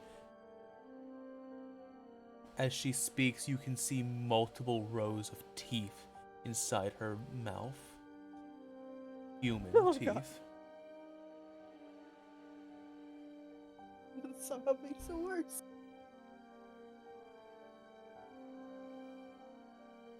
Because I can give you exactly what you want.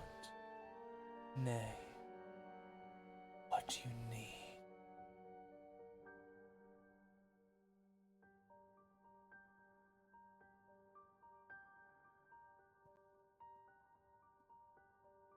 And what exactly is it you think that I need or want?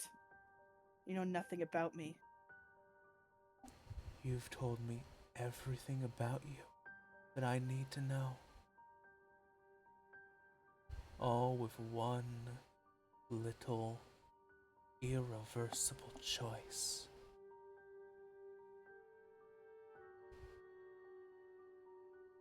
You need closure.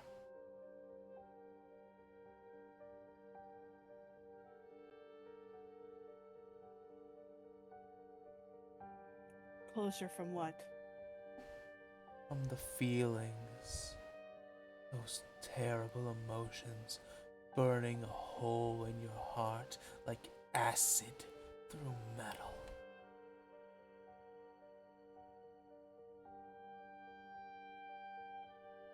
Would you not at least hear out my request? It's very minor. It's oh so little. Barely an inconvenience to you.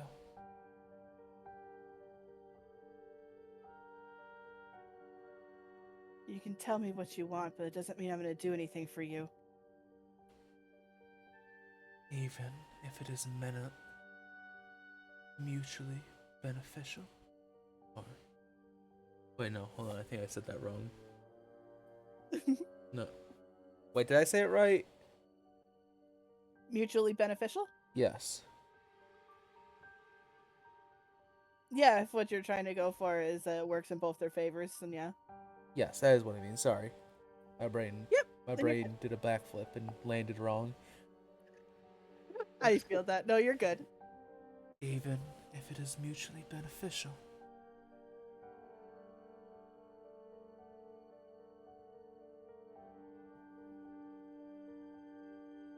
Even though it freaks her out, Everly does like the looking her up and down, and she goes, I highly doubt we have anything that is beneficial to both of us, but go ahead. Waste your breath. As she's laughing, her head continues to turn until it does a full 360 rotation.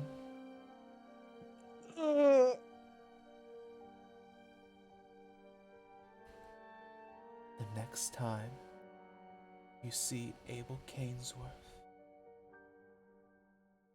all I want you to do is push him off of his chair.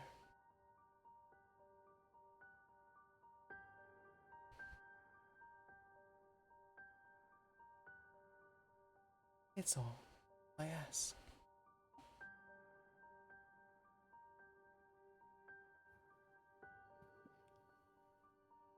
She folds her arms and kind of narrows her eyes. Push him off his chair. I highly doubt it's that simple. What are you playing at? Oh, ye of little faith. She runs a hand. She moves the hand from your shoulder to your throat. And you feel claws begin to gently press into their skin. Simplicity is the true nature of this universe. Complexity is what mortals attempt to force upon it. It is as simple or complex as you should deem to make it.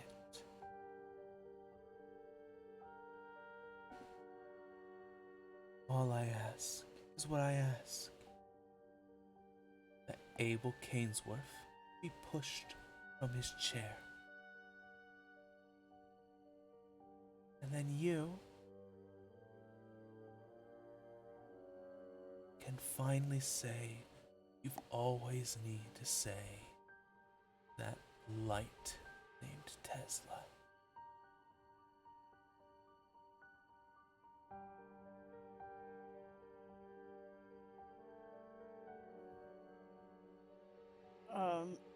In reaction to her grabbing her throat, she does put grabs the wrist of her hand, and like to do an insight check on what she just said. What part specifically? If it truly is as simple as she's saying about pushing him off the chair, and then she'd get to see Tesla. Go ahead and try. I have to try. So like, we all know like that everything that she says is a lie, right? Out of game. That's a 14. I mean, that's not necessarily true. she could be telling the truth. The likelihood that she is very low. Everly, Uh, I mean, you just have to push him out of a chair, right? What harm could that be?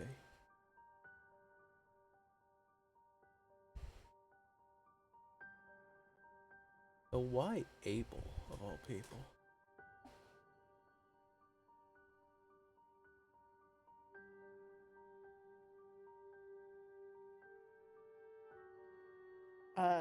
tightening her grip on Phobos's wrist, she says, "Why are you obsessed with Abel?"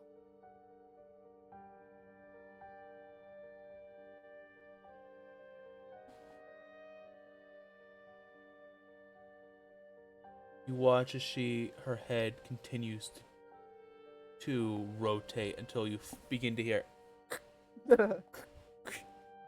And as with each crack of, you presume, bone in her neck, you see her smile drop a bit with each crack until she's no longer smiling.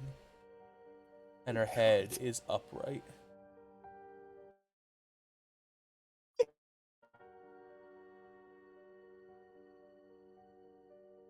Abel Cainsworth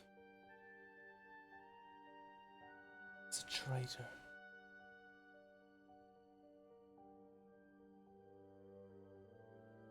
To me and to you.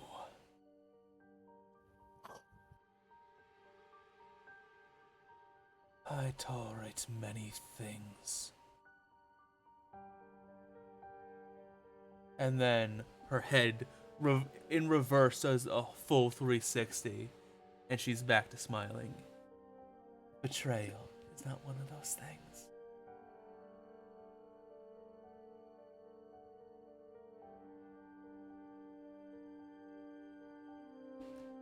It is up to you, Everly.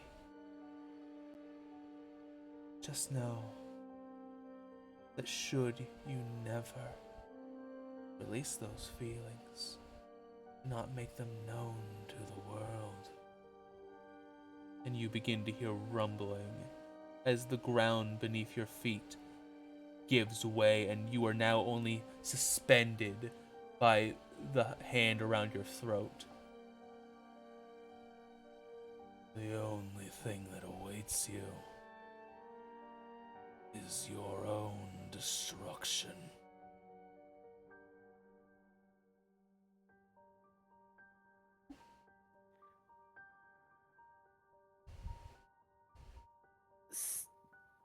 Being pretty much terrified that she's just being held up by Phobos by her neck.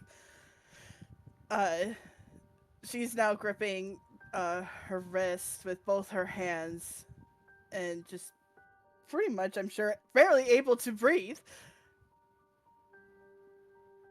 She looks her dead in her eyes, many eyes, however many eyes there actually There's a is. lot of eyes.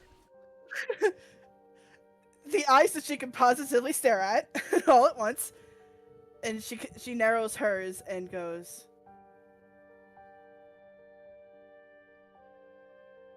"I would rather die from my emotions than do anything for you."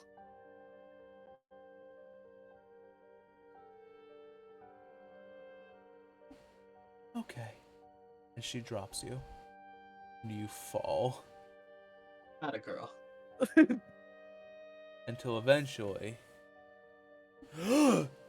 you shoot up, awake, as the morning sun greets you.